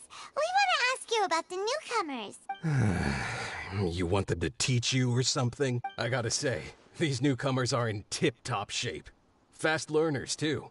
They're picking up all the skills unbelievably fast. My only complaint is that they're always going out drinking at night. But they never let us join them. I guess they just need some time to adjust. I'm sure we'll get to know each other over time. They go out drinking. This area isn't exactly renowned for the nightlife. I'm guessing it's a long trip to the nearest tavern. You got that right. They tell me they go all the way back to Liyue Harbor to drink at Wanmin Restaurant. It rained after work today, so they actually stuck around at the site for a while. But as soon as the rain stopped, they went out drinking again right away. Hey, you're only young once, right? I say, if they can hack it, let them at it. Interesting. Let's go talk somewhere else. Looks like our hunch was on the Mora. These newcomers are very suspicious. Drinking in Liyue Harbor, huh? Some cover story. I'll wager they've been going to intelligence updates. Good thing it rained today. It means they'll leave footprints. I doubt they'd give themselves away that easily, but let's follow them and try our luck.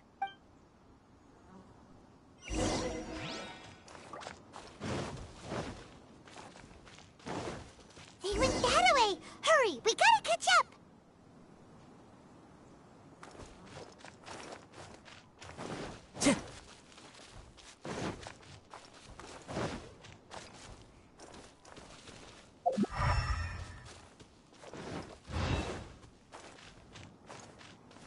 Time to go.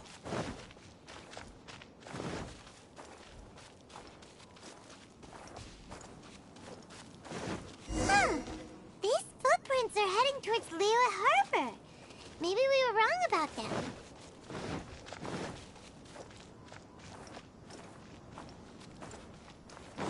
Just as I thought. They didn't go to Liyue Harbor. They went that way.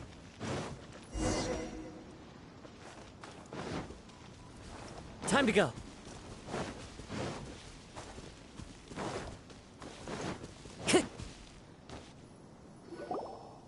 The footprints stop here, but, judging from the direction, I'm guessing their destination was that abandoned house.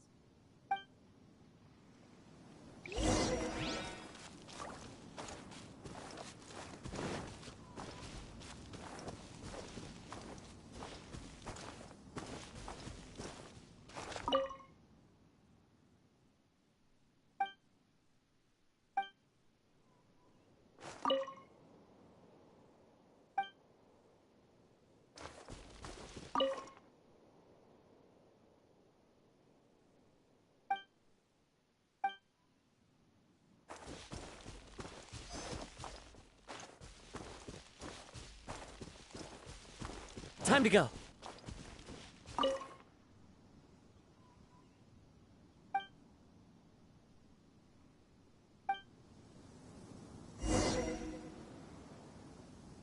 Looks like we were too late. This has gotta be where the newcomers rendezvous with whoever they're working for. But, look at these ashes. Someone was burning documents not long before we arrived. Could there be anything left? Maybe the wind could have blown the fire out before... The odds of that are very slim. It's practically impossible. I've checked. All the paper's been burned. There's only ash left now. Why don't we wait for them back at the Black Cliff Forge? They've got to go back there sooner. We can't count on that. Clearly they were based here at one point, but it's mysteriously abandoned now. To me, that says that whoever's behind this has moved them somewhere else to throw our investigation off course. Darn! Guess this is where a trail runs cool. Make no mistake, the purpose of our trip wasn't to find any solid evidence. We just need to figure out who's behind Jur-E. I smelled something peculiar the moment I came in. Those newcomers probably thought they'd be safe as long as they burned the letters. But what they failed to consider is that paper and ink from different regions produce different odors when they're burned. Really? Paimon can't smell it. There is a certain place with a freezing cold climate where there's nothing but ice as far as the eye can see. Some wealthy people there put floral fragrance in their ink as a way of injecting a little romance into their writing. When that fragrant ink is burned, this is the exact odor that it leaves behind. Exactly. The evidence will soon be blown away by the wind, so it's nothing we can arrest anyone with. But it's all I need. Now I know who we're dealing with. I can plan our next move. Lady Yelan! Oh, thank goodness I finally found you. I thought I'd never see you again. Who are you? Don't be alarmed. This is Upei. He's Wenyuan and Shanghua's colleague. I sent him to look into Jur-E's regular contacts. Since Jur-E likes fishing, Upei thought he might know some of the fishermen and sailors, so he took a boat out to sea to ask her. I left him a note at Yanshang Tea House telling him to look for me at Black Cliff Forge when he got back. If there'd been an ambush waiting for us there, it means we'd have had some backup. So, what did you find out at sea? Forgive my incompetence. I'm afraid I've come up empty-handed. I asked all the fishermen multiple times, but none of them had any interactions with Jur-E before. Then the waves got so choppy I ended up falling overboard. Fortunately, someone managed to drag me out. When I got back, I heard that you'd gone to Black Cliff Forge and might need backup, so I went straight there as fast as I could. Didn't even stop to change my clothes. Well, Uncle Tien said that Jur-E once bought a recipe from one of the fishermen. Did you hear anything about that at all? What? That's news to me. No, that's not possible. It's absolutely not possible. Lady Yelan, I'm telling you, I spoke to every single fisherman out there, and none of them mentioned anything about a recipe. Interesting. Then I wonder how that even more wonderful fish soup came about.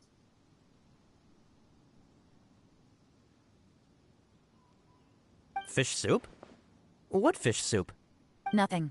Our priority right now is to find a way to get our hands on some solid evidence. Well, any suggestions?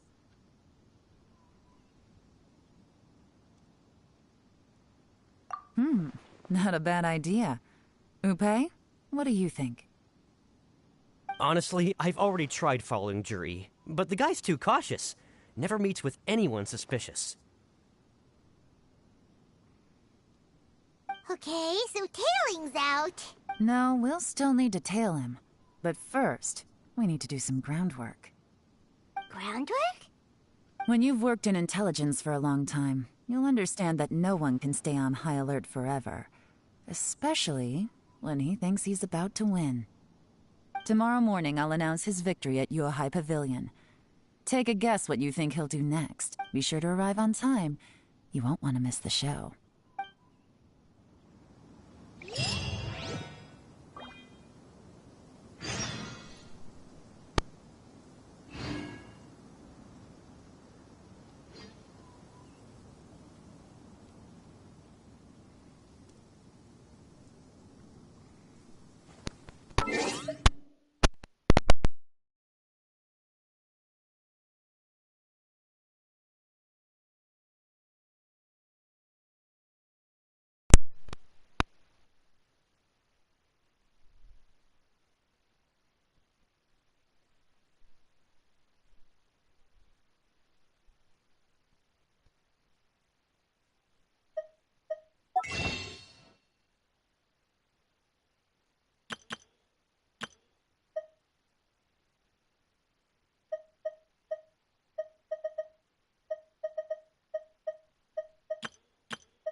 Wherever in this world I roam, I carry memories of my home.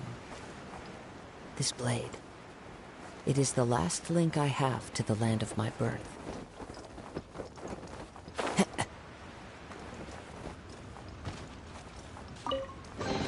Brings a smile to my face.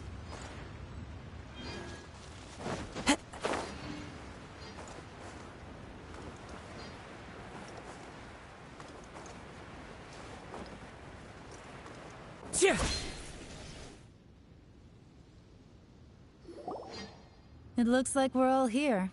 Well then, I won't drone on about the importance of the Tianshu role. Suffice to say that Uncle Tien entrusted me with the monumentally important task of assessing the candidates. And now, it falls to me to give him a satisfactory answer. All of us here know the score. Don't beat around the bush, just get on with it. Qianwei has many pioneering ideas, but some of his plans are lacking in detail, and he easily gets into testy exchanges with other people. Mingbo is reliable, but not quite ambitious enough, and because of his personality, he struggles to win people over. In contrast, Zhi is evenly balanced across the board, and enjoys an excellent reputation in Liyue. After much consideration, I have decided to recommend Zhi to the Liyue Qixing. What? Oh, congratulations. Thank you. Honestly, I'm a little surprised to hear my name being announced. In my estimation, all three of us are worthy candidates for the Tianshu position.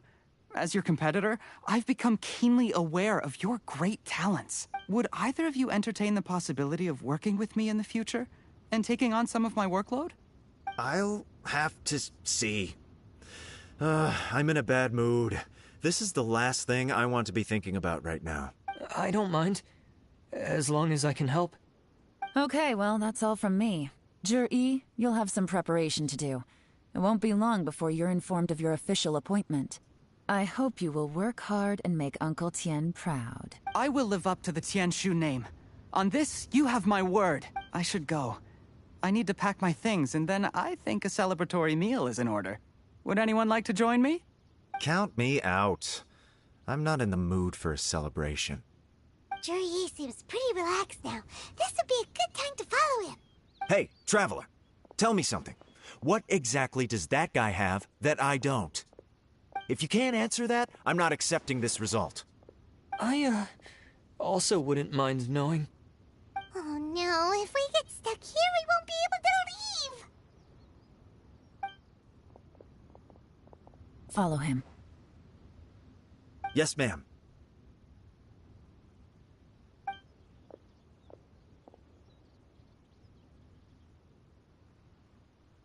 We finally got rid of them.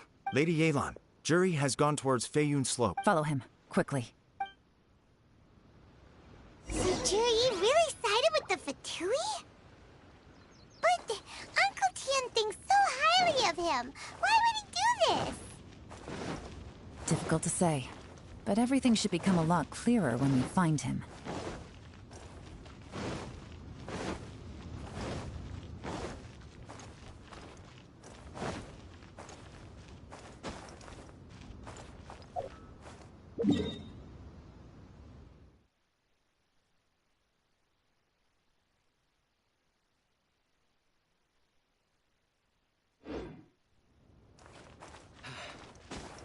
Time to go.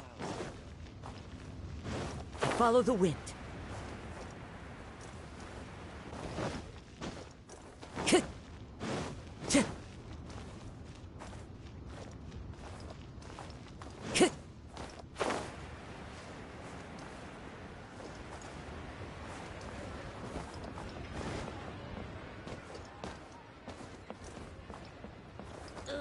Yue cuisine will surely prevail in this year's Masterful Chefs.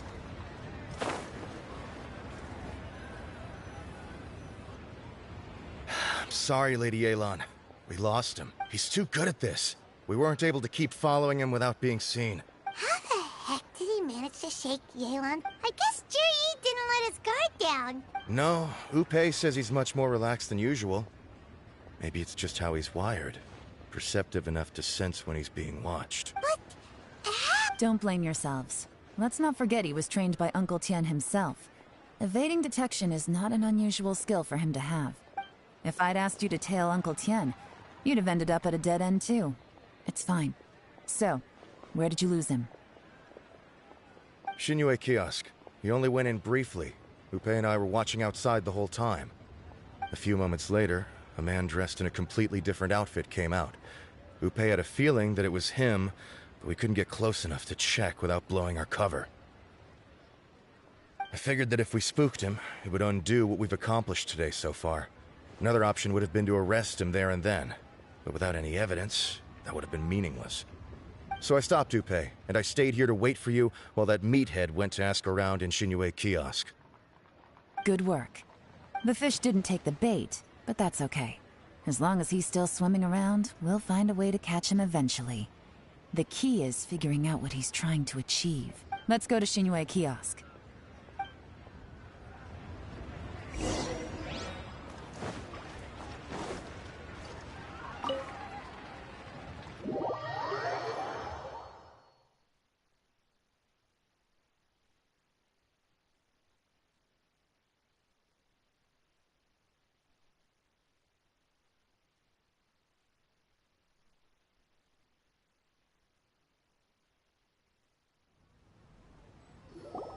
Could you explain to me how that works?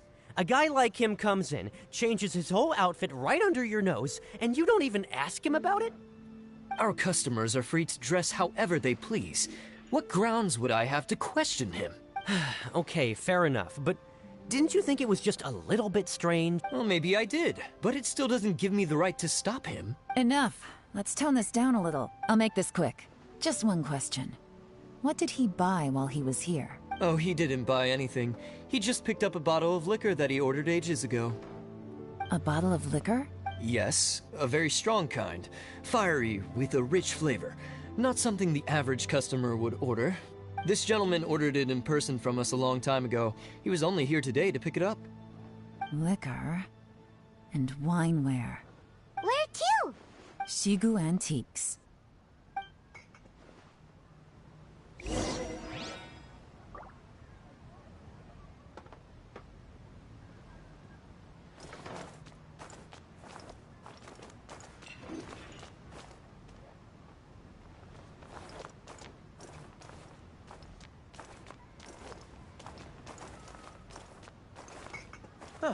Welcome.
Hey, Miss Linlong. Sorry to bother you.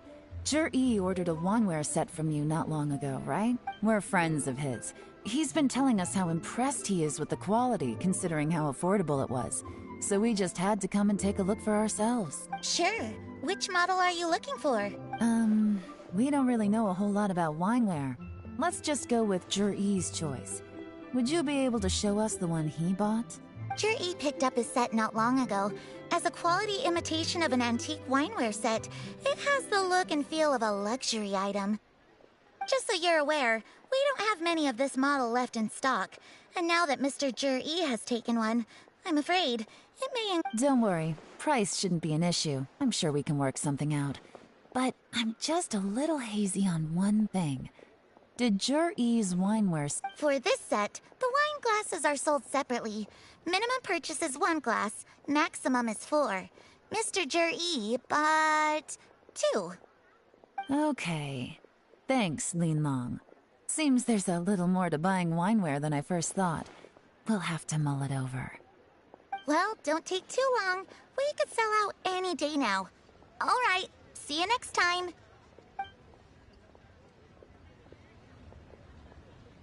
This is turning into a real headache. I'd just like to point out that we have the self-professed Grand Master of Fieldwork here to thank for being wholly incapable of tailing an ordinary civilian without being seen. It's not like you did any better. My specialty is information trading, okay? I don't have the physical agility. What's your excuse? Fair point. Yelan, so has the plan failed? Oh, if we can't figure out where Jur-E went, there's not much we can do. But why was he buying liquor at Shinue Kiosk anyway? To celebrate? If so, it's no ordinary celebration. What do you mean? First of all, Jur-E isn't much of a drinker. On some level, he hates alcohol because of what it did to his father. If he was just looking to celebrate by himself, he wouldn't spend his meager savings on an expensive bottle of alcohol, let alone buy a pair of special wine glasses. No, this is a victory feast, held in honor of Jur-E's private sponsor. Whoever this person is clearly enjoys hard liquor and has a very high status, hence the need for expensive-looking wineware. Now, where might we find Fatui who match that description, I wonder? Fatui officials. Should be either the Snezhnayan Embassy or the Northland Bank. Have both locations surrounded. Take as many people as you need. Lady Yelan, is it time for us to make our move? If so... Get with the program, would you? This is a covert surveillance operation. Jur-E may be vigilant, but that doesn't mean the same is true for his drinking buddy. In which case, we don't need to change tactics. Just change who we're following.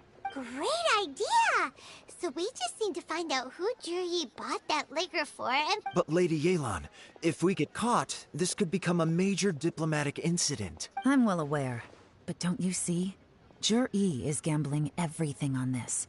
If we really want to catch him, we're going to have to accept a little risk ourselves. Stick to your orders. And make sure we're covering all other bases too. Anywhere else Jur-E might be going. Yes, ma'am. Don't worry, Lady Yelan. Jur-E may be a slippery character, but we'll keep a close watch on the movements of all Fatui officials. I'll be waiting for you at the tea house. If I'm guessing correctly, Fatui officials are likely to take action at night.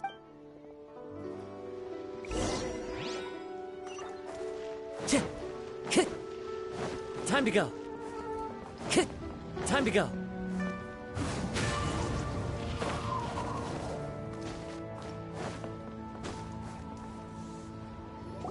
Perfect timing. Wenyuan just sent word that the Fatui ambassador, Yusupov, just left the embassy alone. He's heading in the direction of Qingshu Pool. Qingshu Pool? That's the... It looks like that's where they've arranged to meet. Sensible choice, I'll give them that. Qingshu Pool is always crawling with monsters. Most people wouldn't dream of going there. It's one place they won't need to worry about being... Oh no, we gotta go get them! Let's go. If my hunch is correct, we just might hit the jackpot this time.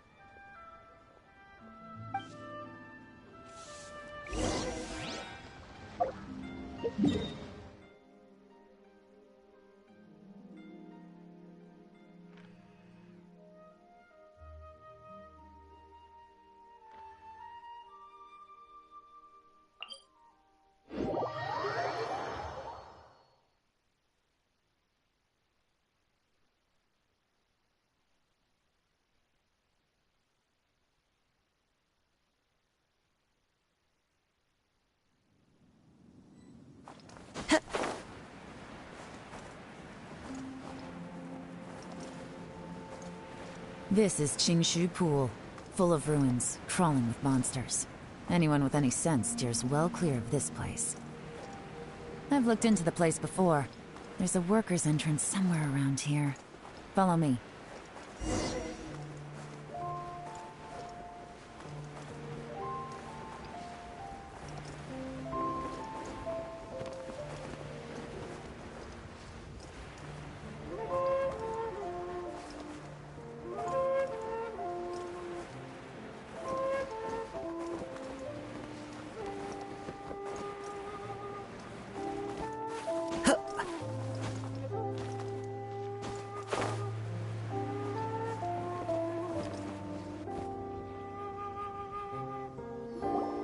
There's been some work done on this place in the past, but it's a bit of a labyrinth inside. I can't guarantee we'll be safe once we're underground. The workers left an emergency access route. If we can find it, this will be a much easier journey. Still, be ready to fight at any moment. Any resistance needs to be taken out quickly and quietly. We don't want to attract too much attention. Don't worry, we're all professionals here. By the way, Yelan, where are your 3 little helpers? They have other things to take care of first. We couldn't afford to wait for them, but they'll join us later.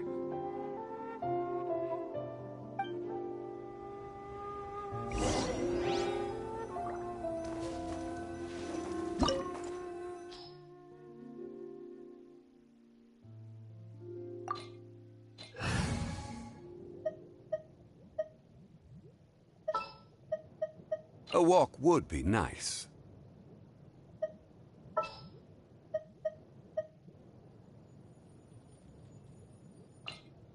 Present.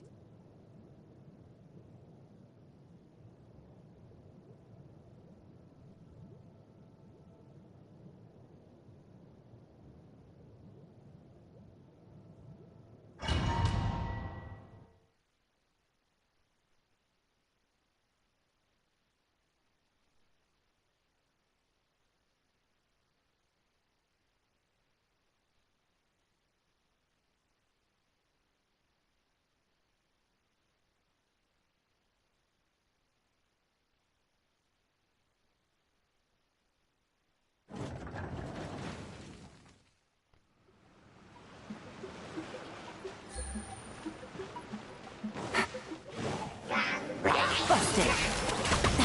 Really? Take it easy.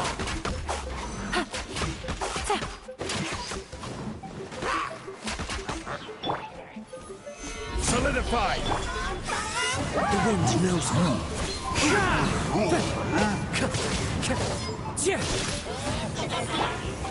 Fourth, my blade. Let the show begin. Wind strike. As I expected, but this shouldn't be too much trouble.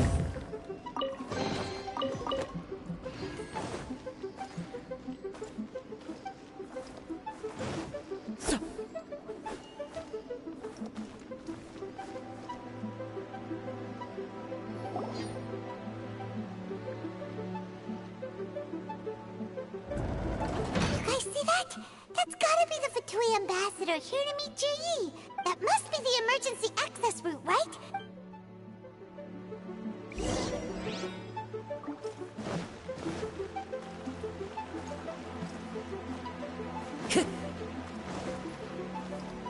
This is the construction workers' emergency access route, but it's closed tight. Trying to break through would be risky. Let's see if we can find another way.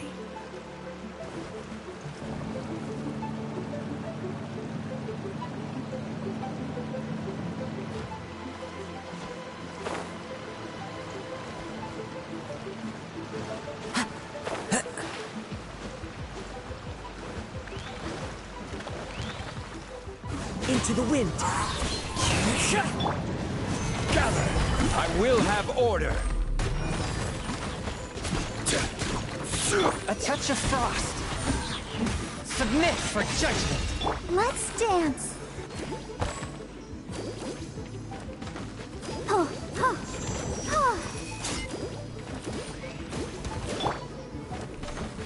One with my blade.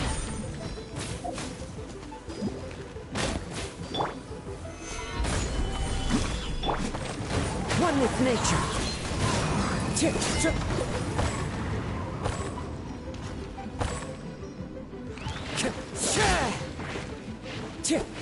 The wind knows me.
The water's gone down. Hey, look! Is that another way through?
Time to go.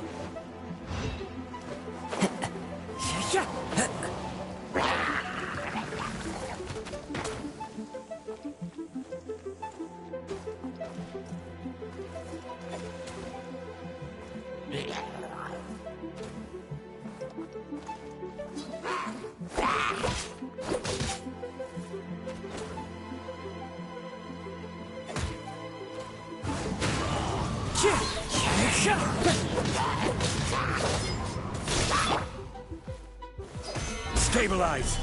Let the show begin.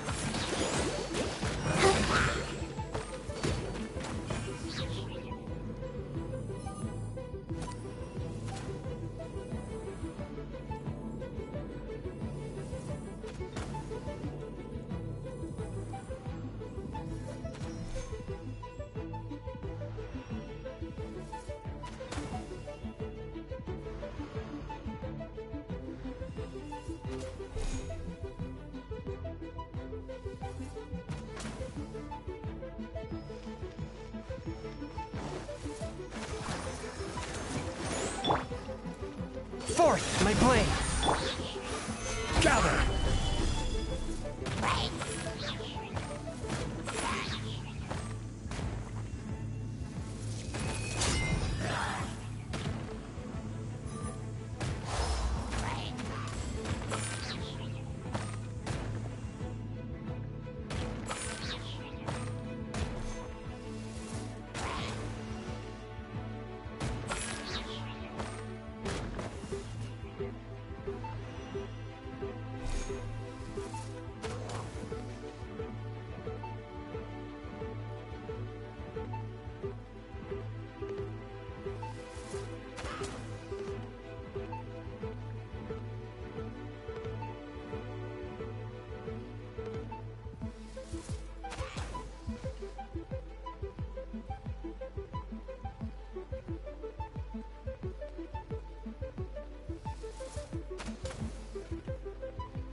This is getting interesting. Stabilize!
Solidify!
I'm feeling a little off.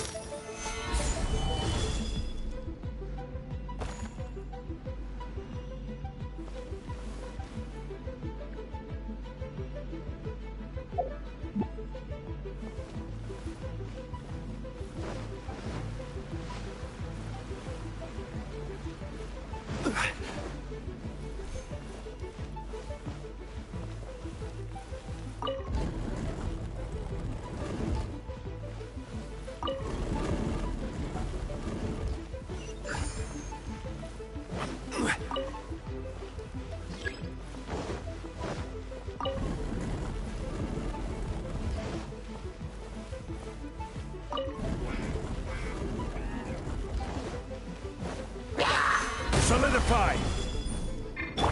Spirit Blade! Attack! What? Fallen leaves, adorn my night! Into the wind! Let's dance! Things are about to get dicey.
Take it easy.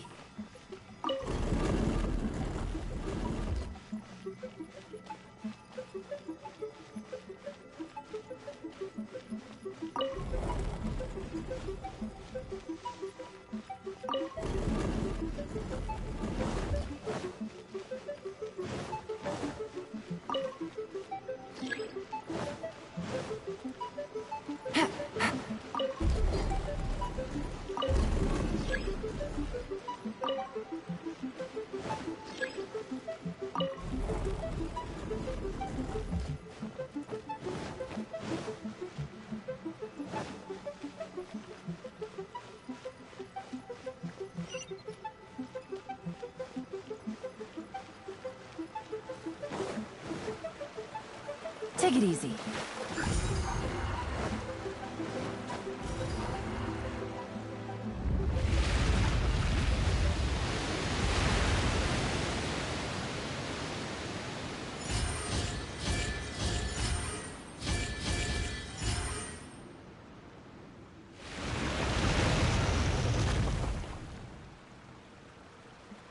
The water's flowed into the groove, and now the statues have lit up. Okay, now we should be able to move the statues.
The door is open. Let's go.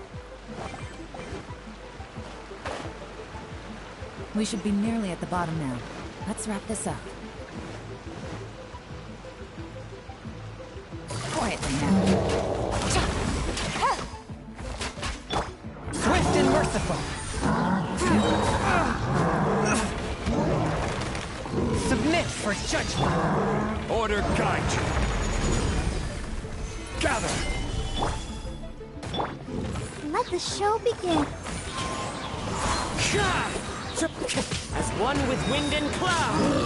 Wind strike. Gotcha.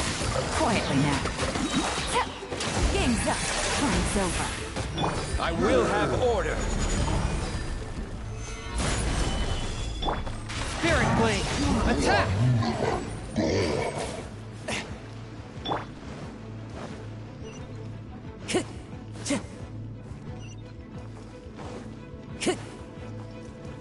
Time to go.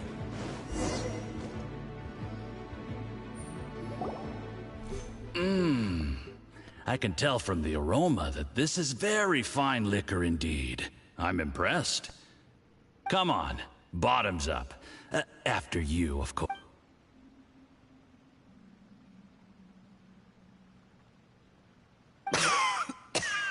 Oh, sorry. That went down the wrong way. I've never drunk anything this strong before. It'll take me some getting used to. You'll get there. If you want to stay friends with us, you have to drink with us. I'll do my best. You're more of a lightweight than I thought. Already struggling after one glass? I thought you were made of sterner stuff. You certainly kept it together when you were poisoning your teacher's soup. Come on, another round. Less talking, more drinking. Sure. You didn't leave me much of a choice, though, did you? Just the mention of poisoning sends shivers down my spine. I'm more timid than you realize. Every time I poisoned him, I had to hide away at home for a few days because I was so scared of getting caught. Look, I know it has not been easy for you, my friend. We appreciate all your hard work. But, I have to say, you really are quite a genius at poisoning people. I mean, the poison we brought from Snezhnaya is as strong as this wine, but you found a way to turn it into an imperceptible, slow-acting poison, and came up with the idea of delivering it through fish soup. What was it you said? Oh, yeah. You said the soup's fishy flavor neutralizes the pungency of the poison, and this process even makes the soup tastier as a result. How did you think of that? It struck me one day when I was fishing. I'm lucky it did. Otherwise, I'm not sure I would have been able to fool Uncle Tien. You have performed excellently. The Fatui will continue to provide the support you need to consolidate your position as Tien Shu. Of course, this is as long as you continue to do as we instruct. Aside from Qingshu Pool, we also have some other requests for you, which we will inform you of in due course. Don't worry. Whatever tasks you have for me, I will perform them diligently. Did you hear that? It was poison! That's why Uncle Tien hasn't been feeling well recently. It's all Jurye's doing. What a nasty guy! Seize him! Hold on. Did you bring a camera? If not, you can use mine. This is quite a scene. We have to capture it for posterity.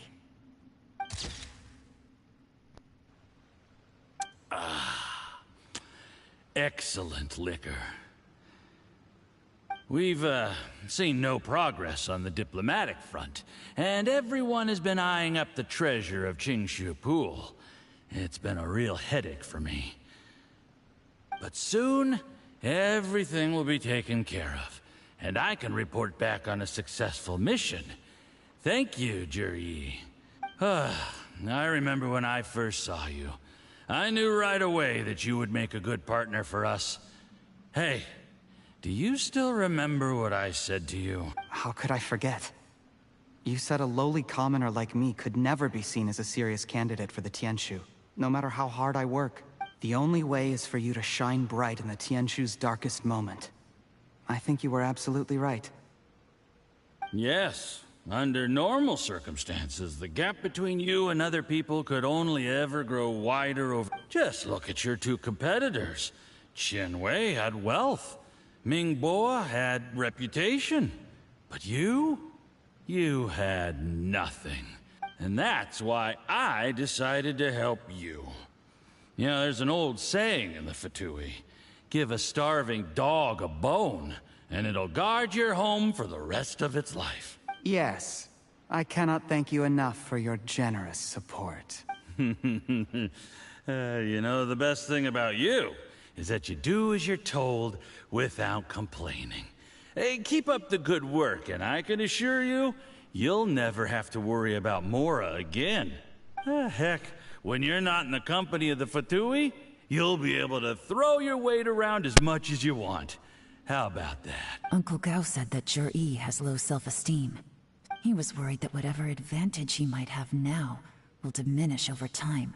So the Fatui persuaded him. Do you have any more film in the camera? Then get ready to use it. Tonight's grand finale should be... How well this goes for us depends on how Jur-E... Ooh, is there any more alcohol? Go on. Fill me up. I'm in a good mood today, and I'm gonna drink my fill. Make sure to get me home safely afterward. There's only a little left. Here, I'll fill your glass. If you like it, I can bring you some more next time. Whoa, this is the good stuff. It is great. Huh?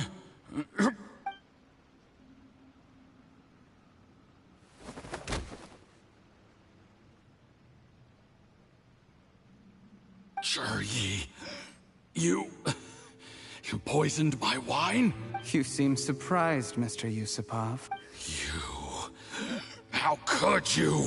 How could I not? I've sacrificed years of my life studying and reflecting to prepare myself for this position. And in the end, I even had to poison my own teacher. You really think I'd put myself through all that just to become your little puppet?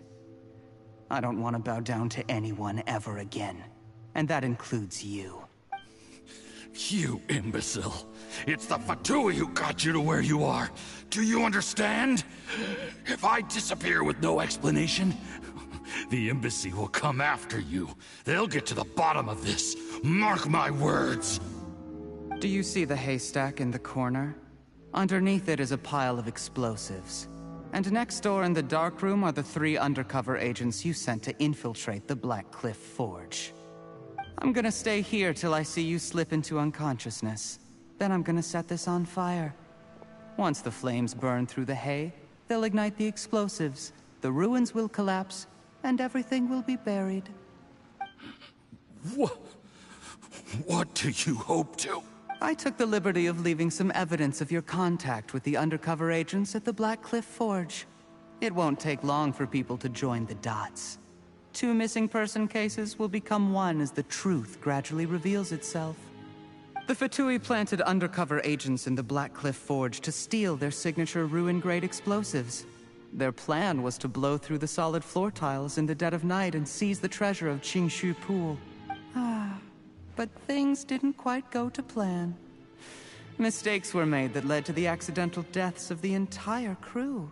Faced with the overwhelming evidence, the embassy won't investigate this any further.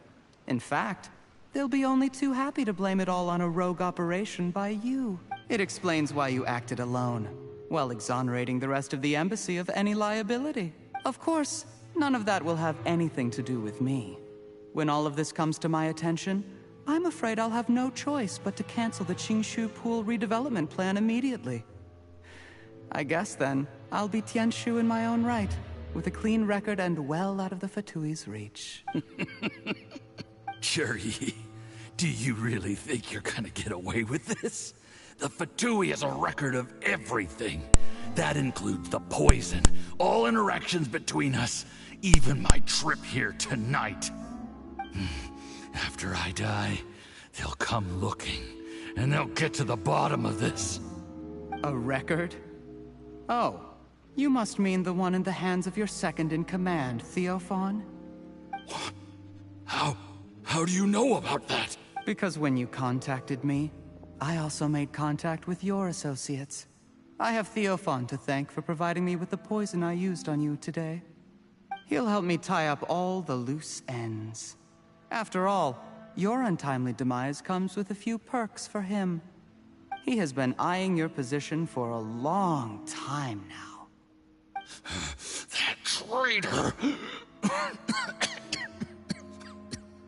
Juri, you... Shh. Relax. It's over. After tonight, everyone gets what they want. And anyone else in the know is either my accomplice or about to be taken out of the picture. Sweet dreams, Mr. Yusupov.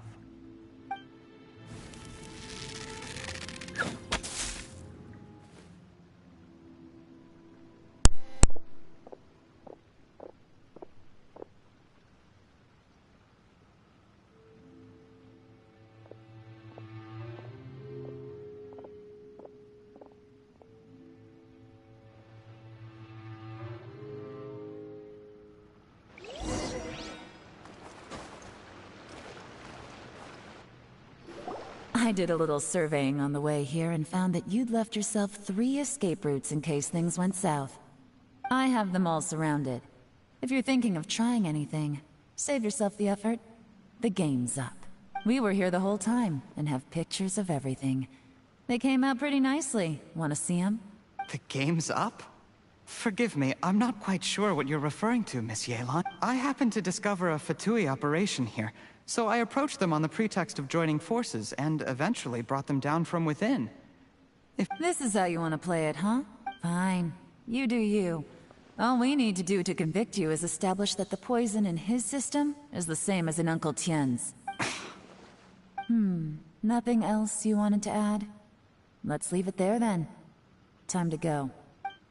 One wrong move and it all comes crashing down. I should have been more careful. You followed him here, didn't you? I was so focused on keeping myself out of sight, I forgot he was a potential liability.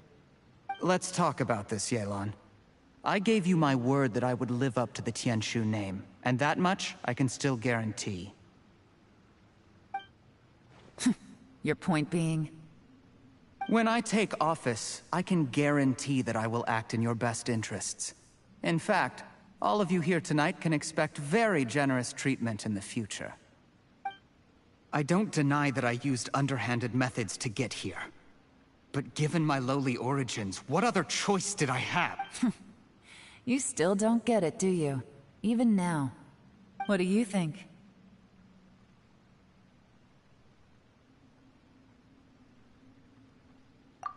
Exactly.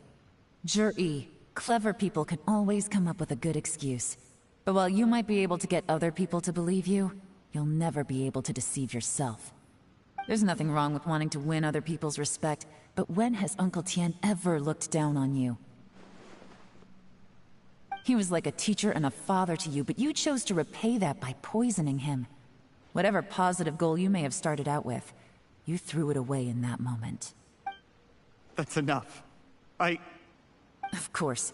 What makes this even crueler is that you managed to convince yourself there was no other way. Uncle Tien was always going to give you this opportunity. Even if you'd done nothing at all. Out of everyone in the world, he is the one who trusts you the most.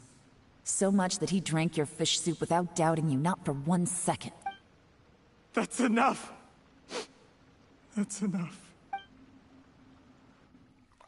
Life is like fishing. It cannot be rushed. Whatever you do, impatience will accomplish nothing. I was just like you once, desperate to prove myself. Only later did I realize things do not always turn out the way you plan. But you have to keep calm to carry on. You're still young. Be patient, believe in yourself, and don't look outside yourself to prove your value.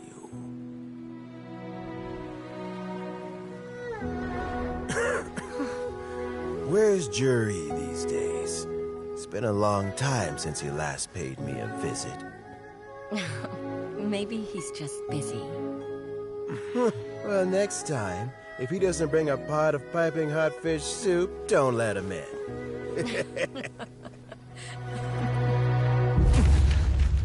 Whatever you were thinking about, you'll have plenty of time to mull it over in prison. Oh, I almost forgot. If the Fatui find out what happened today, prison might not turn out to be the safest place for you. Trying to have friends on both sides, it has a way of turning everyone against you. But right now, I have an opportunity for you.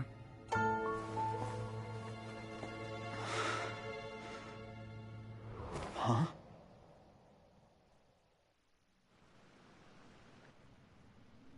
Sorry, things are about to get extremely busy for me. Let's meet at Yanshang Tea House tomorrow morning. I'll have someone remove the explosives. Then, there's someone I have to go and see. Need our help with that? No, it could be dangerous. You should leave this one to the professionals. Don't worry, as long as they're willing to cooperate, this'll be a straightforward deal. Get some rest. See you tomorrow.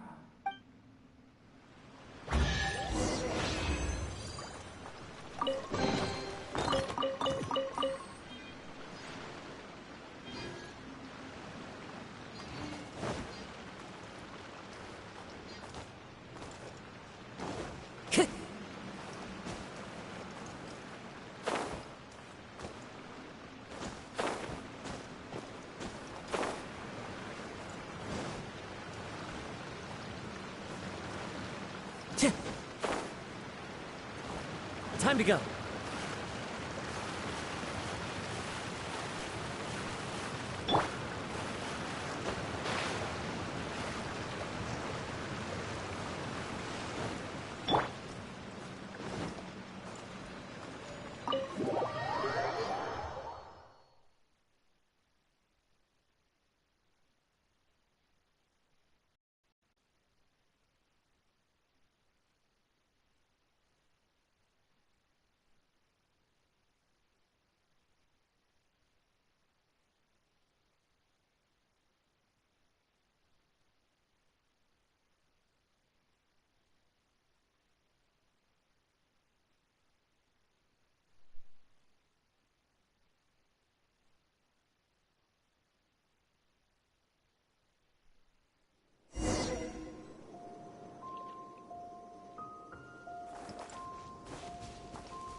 There is now no poison left in his system, but recovery from the damage already done will not happen overnight.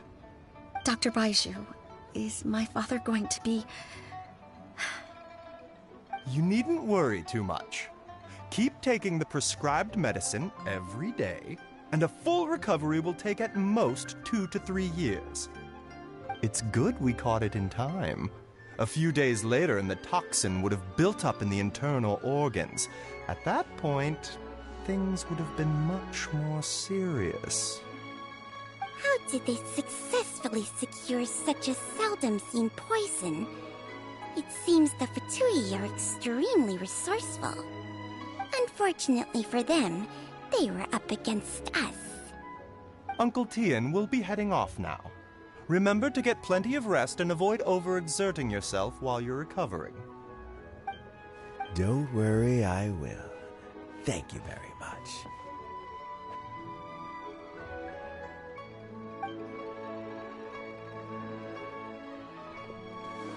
Ah, you're here too? Thank you for all you've done to resolve this situation. I'll have to make some tea in a moment. You simply have to try it.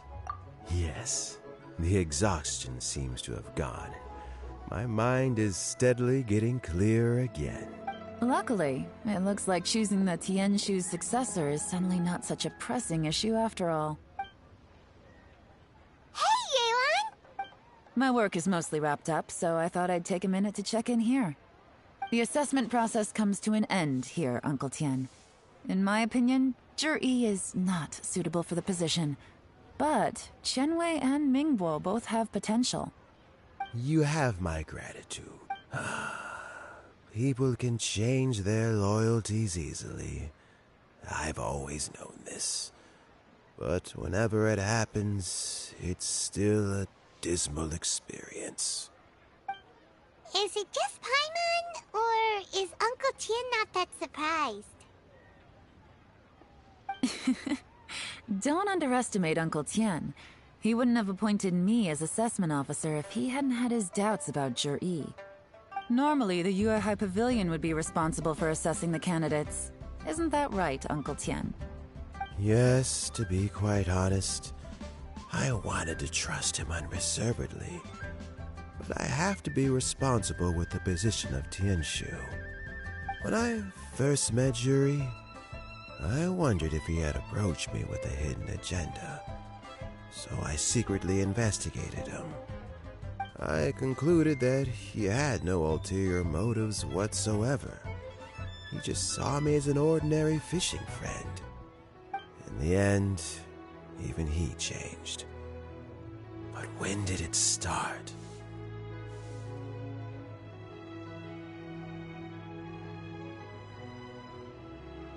I never had any plans to recommend him directly, but I always intended to give him the chance to compete on a level playing field. Family background and fame mean everything to many people, but I don't attach great importance to them.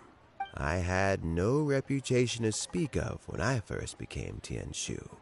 I relied on Ganyu's assistance for all manner of things. What I really admired about Zhi was his intelligence and resilience. I have to admit, he's a smart guy, and very cautious. The intel suggests that the Fatui saw him as very low risk, but Zhi was still extremely careful with the poisoning. He chose that specific liquor from Xinyue Kiosk because the fiery flavor would mask the bitterness of the poison, and he chose to wait until the Fatui official was drunk and had his guard down before delivering it to him. He also installed a secret compartment in the wine pot he bought to hold the poison. As the amount of liquor went down, he'd shake the pot to release the poison from the compartment into the liquor. Afterwards, we also found he had an antidote on him. Had the Fatui official grown suspicious, Zhi would have drunk the poisoned wine himself, and then found an opportunity to take the antidote shortly afterwards. But that's still really dangerous. Yes. Had he drunk the poisonous wine, he still would have faced serious health consequences despite taking the antidote. He didn't hesitate to put himself in harm's way to achieve his goal. How is Zhi now? Well, I mean, he's sitting in a jail cell. Like Yanfei says, everyone who breaks the law has to pay the price. Still, he's cooperating. He didn't turn down my offer to strike a deal. I'll make sure there are plenty of guards around to keep him safe from anything the Fatui might be planning. A deal? Does this have to do with what you said to him when you arrested him? Yes, Zhi's not the one I'm interested in. If he was as far as this went, I'd have handed the case off to my subordinates as soon as I realized. But once the Fatui became involved, things got a whole lot more interesting. I thought I might have the chance to catch a big fish. Well, did you? Almost. Unfortunately, it slipped off the hook at the last second. Uncle Tian? Yeon? What are you talking about? Zhi colluded with the Fatui to try and secure the position of Tianshu. Or, to put it the other way around, the Fatui made an attempt to interfere in the Tianshu selection process. With Yusupov in our hands, and a statement from Zhi, we could afford to continue with a diplomatic offensive. Also, we'd be able to gain control of Theophan, Yusupov's second-in-command. Then we'd have a pawn in the ranks of the Fatui. Pawns like this can be major assets. They open up all sorts of new options. Why else did you think I was investing so much time and effort into this case? So, okay, well... We got halfway. The first part went off without a hitch, and we passed all the information on to Lady Ningguang. But when we tried to make contact with Theophan, he was gone, along with all the evidence. The Fatui must be spying on us. Otherwise, they'd never been able to respond so quickly. I found out from other sources that the Harbinger Regrator got involved. The Fatui's main forces aren't concentrated here. Regrator was only treating this as a peripheral concern. It's a pity that Theophan got away. But knowing which Harbingers are still looking at Liyue is something. It gives me a starting point for my next mission. I have to ask, Yelan, do you have any desire to take over the position of Tianshu yourself? I remember you showed some interest a few days ago at Yenshang Tea House. In my estimation, you are more than competent. Oh, that. I was obviously joking. I prefer my current life. There's danger and there's excitement. Although it'd still be a behind-the-scenes role. As Tianshu, I wouldn't have the chance to get involved in anything truly clandestine or face any real danger. All right, I'm done here. Time for me to go. I'm heading off again in a few days, and I still have to prepare. Where are you off to this time? As you might have guessed, it's for me to know and you to find out. But I'm sure if you keep going as you are, getting yourselves involved in other people's business all the time, you're sure to get caught up in another misadventure before too long. Maybe I'll see you the next time danger beckons. Until then, keep your wits about you. A lot of people are watching you for a lot of reasons. If you have any more questions, just ask Uncle Tian. After the recent turn of events, I'd say he owes you one, wouldn't you?